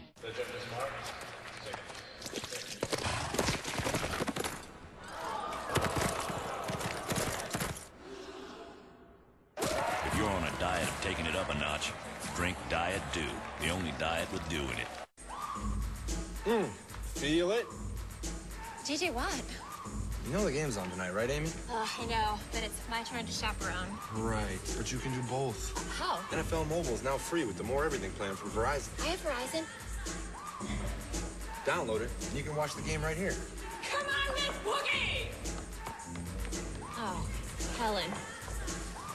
Watch primetime NFL games on NFL Mobile, included with the More Everything plan, exclusively from Verizon.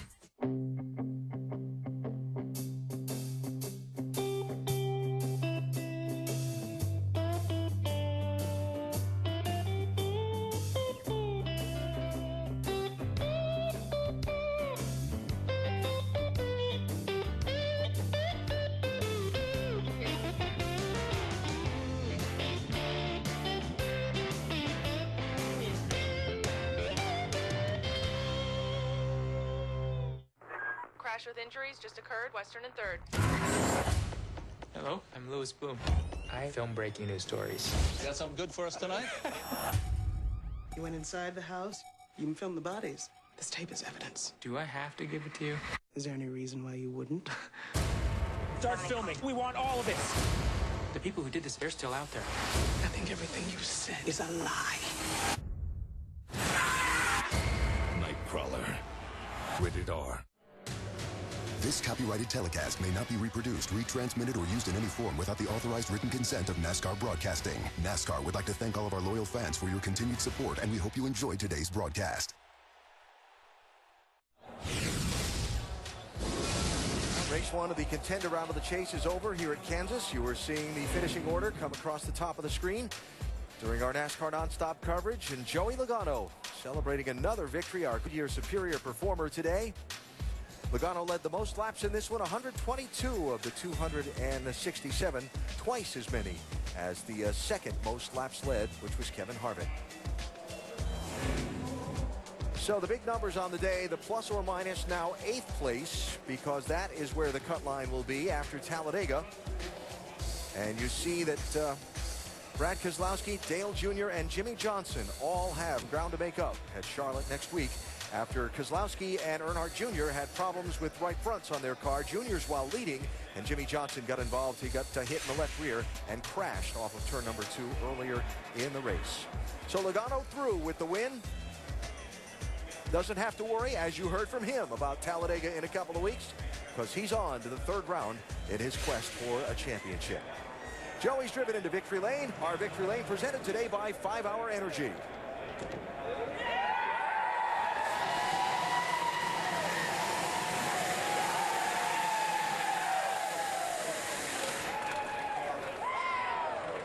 The celebration is on in Kansas for Joey Logano and this 22 team. 4 chase races, 2 wins for the 22. What's going through your mind those final 20 laps when you've got the lead, but you know Kyle Larson's chasing for you from behind? They've been fast the last few weeks. They're definitely the fastest non-chaser for sure. He was up in my lane. You know, the 2 of us were up in the top there, and we were able to make our cars pretty equal. And I felt like whoever's out front was going to win that race there. So I was able to have a good start and get the lead, and then just basically take his air away and get through and make sure I worked the traffic good and all that. So what a Shell Pennzoil team I got. What a Ford I got here. Man, it's just been a lot of fun this season. Just getting us to the next round. That's awesome. Jesus. We heard you say that this takes the suspense, so to speak, out of Talladega and all the concerns that race brings. Well, what kind of statement does it make for this team? 4 chase races, 2 victories. It means a lot. You know, it says, Team Penske's where we need to be. You know, unfortunately, Brad didn't have the best day, but we had a couple fast forwards coming into here, and man, it's got to thank AAA and AutoZone and Auto Trader, all the guys that help us out here at Team Penske. There's also a cool promotion on Shell's Facebook about saving some 22 cents a gallon. So some really cool things going on here. This is so much fun. I'm having a blast this year, and we got a real shot at winning this championship, and I feel like we're one of the teams to beat. So having fun with it. Coolest thing for Joey Logano? Victory Lane celebration. Alan? Vince, thanks. Joey Logano had only 3 career wins entering this season. Now he's won 3 of the last 7 races and won 5 in all this year. Todd Gordon and his driver Joey Logano celebrating with their team in Kansas Speedway's Victory Lane.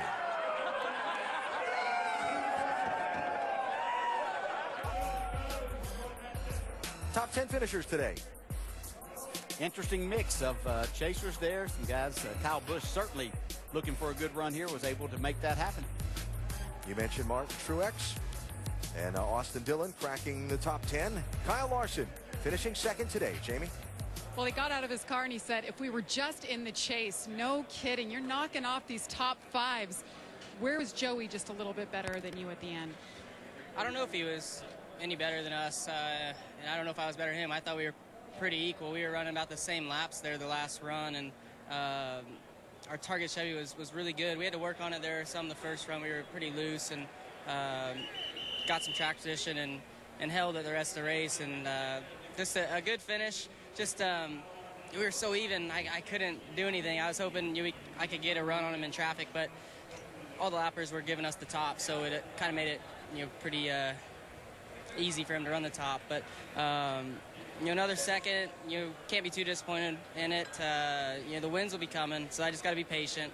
Like I've said, every time I've been in the top 3, I think getting close like this just gonna make the win feel that much better. So thanks to Chip, Felix, Target, everybody that sponsors this race car. We've been really fast lately, so hoping we can start clicking off some wins. Kyle Larson said, next week is another 1.5 miles. Look out. Let's go to Doc. With Brad Keselowski. Brad, what happened with the right front? Yeah, we blew a tire. Not really sure why. Just Didn't really have an aggressive setup or anything in the car, just a little tired. Any warning at all or any idea beforehand you were having an issue with the right front? No, it's just Russian roulette, and it was our turn. Brad Kozlowski finishes 36th. Jeff Gordon finishes 14th on the afternoon. A lot of contact out there and then several tire issues. What did you experience today, Jeff? It was a handful, that's for sure. Man, we were having a pretty solid day with our drive-in Hunger Chevrolet until the one car got loose and got into our left rear. You know, just way over his head.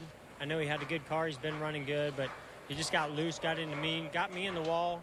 We had a little damage, but we lost all that track position, and it's so hard to get it back at this place. And we somewhat got it back, and you know, on that last restart, I was just real loose. I'd been a little loose, but not that loose, and you know, we just fell back. It just wasn't good, and we just kind of struggled and hung on there. But a lot of people had trouble today, so today was a real survival day. We did that. I just felt like, you know, we could have finished a lot better than that. We had a good race car. We actually really had a great race car.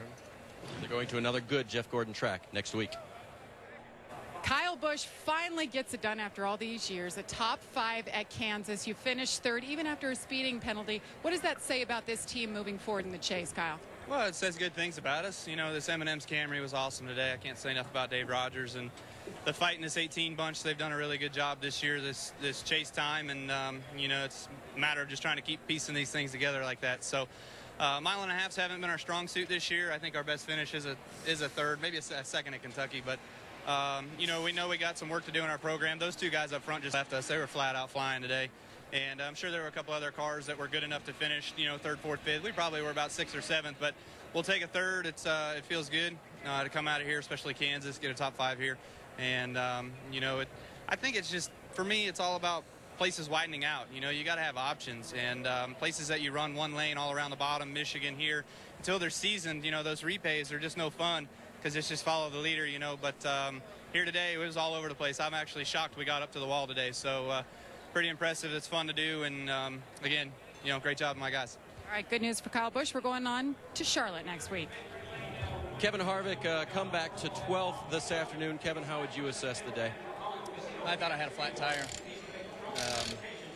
and pitted just because, you know, you see all the trouble that's going on. So missed it a little bit on the handling today. We qualified well and had good track position, and it saved us at the beginning of the race. And then I just, when I thought I had a flat, got us behind. What explanation did you get about that, and do you have any idea then what it was? Didn't turn. Car did not turn. That was what he said based on what he was feeling, and it was time to come to pit road. And Denny Hamlin brings it home 7th today. You guys ran up there in the top 10 the whole time. You had good speed, unlike your teammates in qualifying. What does it say about you guys as you move forward here with 2 more to go in this round? Well, you know, it's kind of a best-case scenario for us with our FedEx office team. Just, you know, solid day. We didn't think we were going to contend for a win here today, but we knew we could contend for a top 5, top 10 finish, and we did, and it's kind of best-case scenario. So proud of our team. No mistakes on pit road. Just nice, smooth day. I saw those guys around us having a lot of issues, and, you know, we don't have a lot of the speed that those guys have. So maybe if we can get them out in this round, then they'll give us a fighting chance when we get to the end of this thing. That's pretty good. You have an electrical issue, and you still say you have a smooth day. That's Denny Hamlin, Nicole. Well, the racing does continue tonight. The NHRA, they're in Reading, Pennsylvania. Finals tonight, 8 o'clock Eastern on ESPN2. And the next weekend, we are in Charlotte, as everyone has been telling you. Friday night, 7 o'clock Eastern on ESPN2. That is the Nationwide Series race. And, of course, the only night race of the chase, the Bank of America 500 at Charlotte. Saturday night, 7 o'clock Eastern. Join us on ABC. Inside the Quicken Loans ESPN pit studio after what can only be described as a almost disastrous day for Hendrick Motorsports. Jimmy Johnson, 40th, his worst performance in the chase since Homestead 2005. Yeah, we really thought he was going to turn it around in these mile-and-a-half racetracks, but he just didn't get going all day long and ends up getting himself in a wreck with Greg Biffle, tears his car to smithereens, and all of a sudden then we got Dale Jr. in the wall. We got the 5-car Casey Kane in the wall. We got the 24-car Jeff Gordon having problems. All the Hendrick Motorsports cars today had big problems, and so they got to lick their wounds and get over to Charlotte and try to fix it up over there, that's for sure. Let's talk about Ryan Newman. When he entered this day, we talked about how consistently average he had been. Today, not so average. Well, he ran well, and what we mentioned earlier is he's harder to pass than a kidney stone. That's the words. Very difficult to get around, but had a good day, put himself in good position, had good pit stops, had a chance to restart on the front row there, two restarts ago.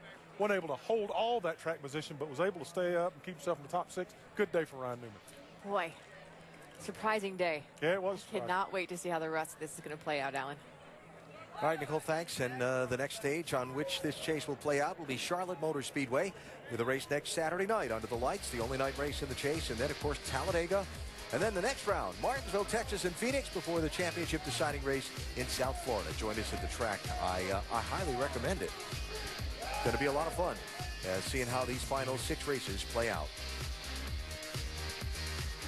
Well, we stood here about 3.5 hours ago with Dale and Andy and talked about how drivers were looking at this contender round as being the most difficult one in the chase, or the one that made them the most nervous, and how this Kansas racetrack was so tricky.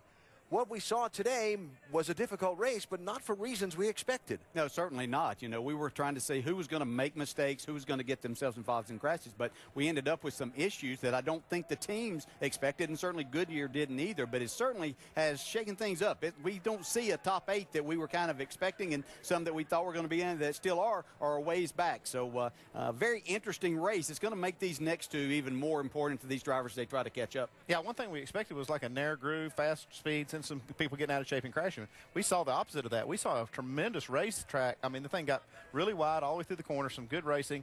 But what a devastating day for Hendrick Motorsports. I mean, 3 of their cars are right now on the outside looking in, and Gordon is right there on the bubble spot. So it's really going to be a tough round for them. And with the anything can happen nature of Talladega, where the 4-driver elimination will happen, big pressure on next Saturday night's 500-miler in Charlotte. Joey Logano, we know, is through onto that 3rd round of the chase, and let's talk with some more drivers with good finishes today. Down to Dr. Jerry Punch. With Ryan Newman just climbing out with a 6th-place finish, Ryan. You guys had what looked like a really good car all day. Take us through that last restart. You're the leader. It looked like they shuffled on both sides.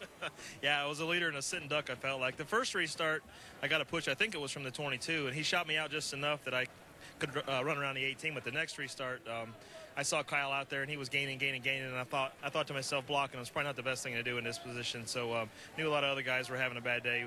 Could have been a little bit more aggressive on my part, but that would have put him more aggressive if he was in a bad mood. So good run for the Caterpillar Chevrolet. Got to thank all the guys to come from 17th up to 6th, and felt like we had definitely a top 3 or 4 car. Obviously, some of the guys had some misfortunes, but that's part of the game. Well done by Ryan Newman. So Casey Kane finishes 22nd on the afternoon. It seemed like parts of today were really good, and then other parts of it not so much. Oh, man, the whole race was good, except, we had a running 3rd. We had something going on. I was catching the leaders again. The last half of the run, I could usually catch the leaders, and I was slowly reeling them back in, and something happened to my tire. I was just ready to crash for a lap and made it to pit road before it blew. And then we got behind and tried to come from 19th. I had on the outside, I already passed like probably 5-6 cars and was feeling pretty good, and I just lost the back, hit the wall, and my day was over at that point. But we had a great Farmers Insurance Chevy. The pit crew did, pit stops were awesome. The guys prepared a good car, and Kenny called a great race. So it was all there. We had an easy top 3 car.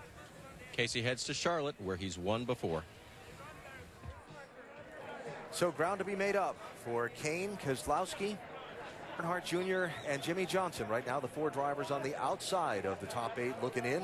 And for Joey Logano, another tremendous performance. Yeah, they certainly showed themselves. He talked about they could win a championship. They certainly can. But we're going to a tough, fast racetrack for 500 miles Saturday night. They could shuffle this up even more. Yeah, there's a solid run for like the 18, the 99, 31. They're solidly in this thing now. Primetime doubleheader in Charlotte. Friday night, the Nationwide Series, ESPN2, and Saturday night's Bank of America 500 on ABC. That's next weekend's NASCAR action. SportsCenter is next with more coverage from here in Kansas and the rest of the day's sporting news. Joey Logano wins today in Kansas City. For 12 drivers, the new path to the Cup is simple. Race, win, repeat. Sun in our eyes and backs to the fences. We didn't know the odds. How did he save that car? Oh, trouble. 16 took us out. Right side, all beat up on the 88 car. Brad Keselowski into the wall. Still wasn't thinking about nothing but winning. Joey Logano wins it at Kansas.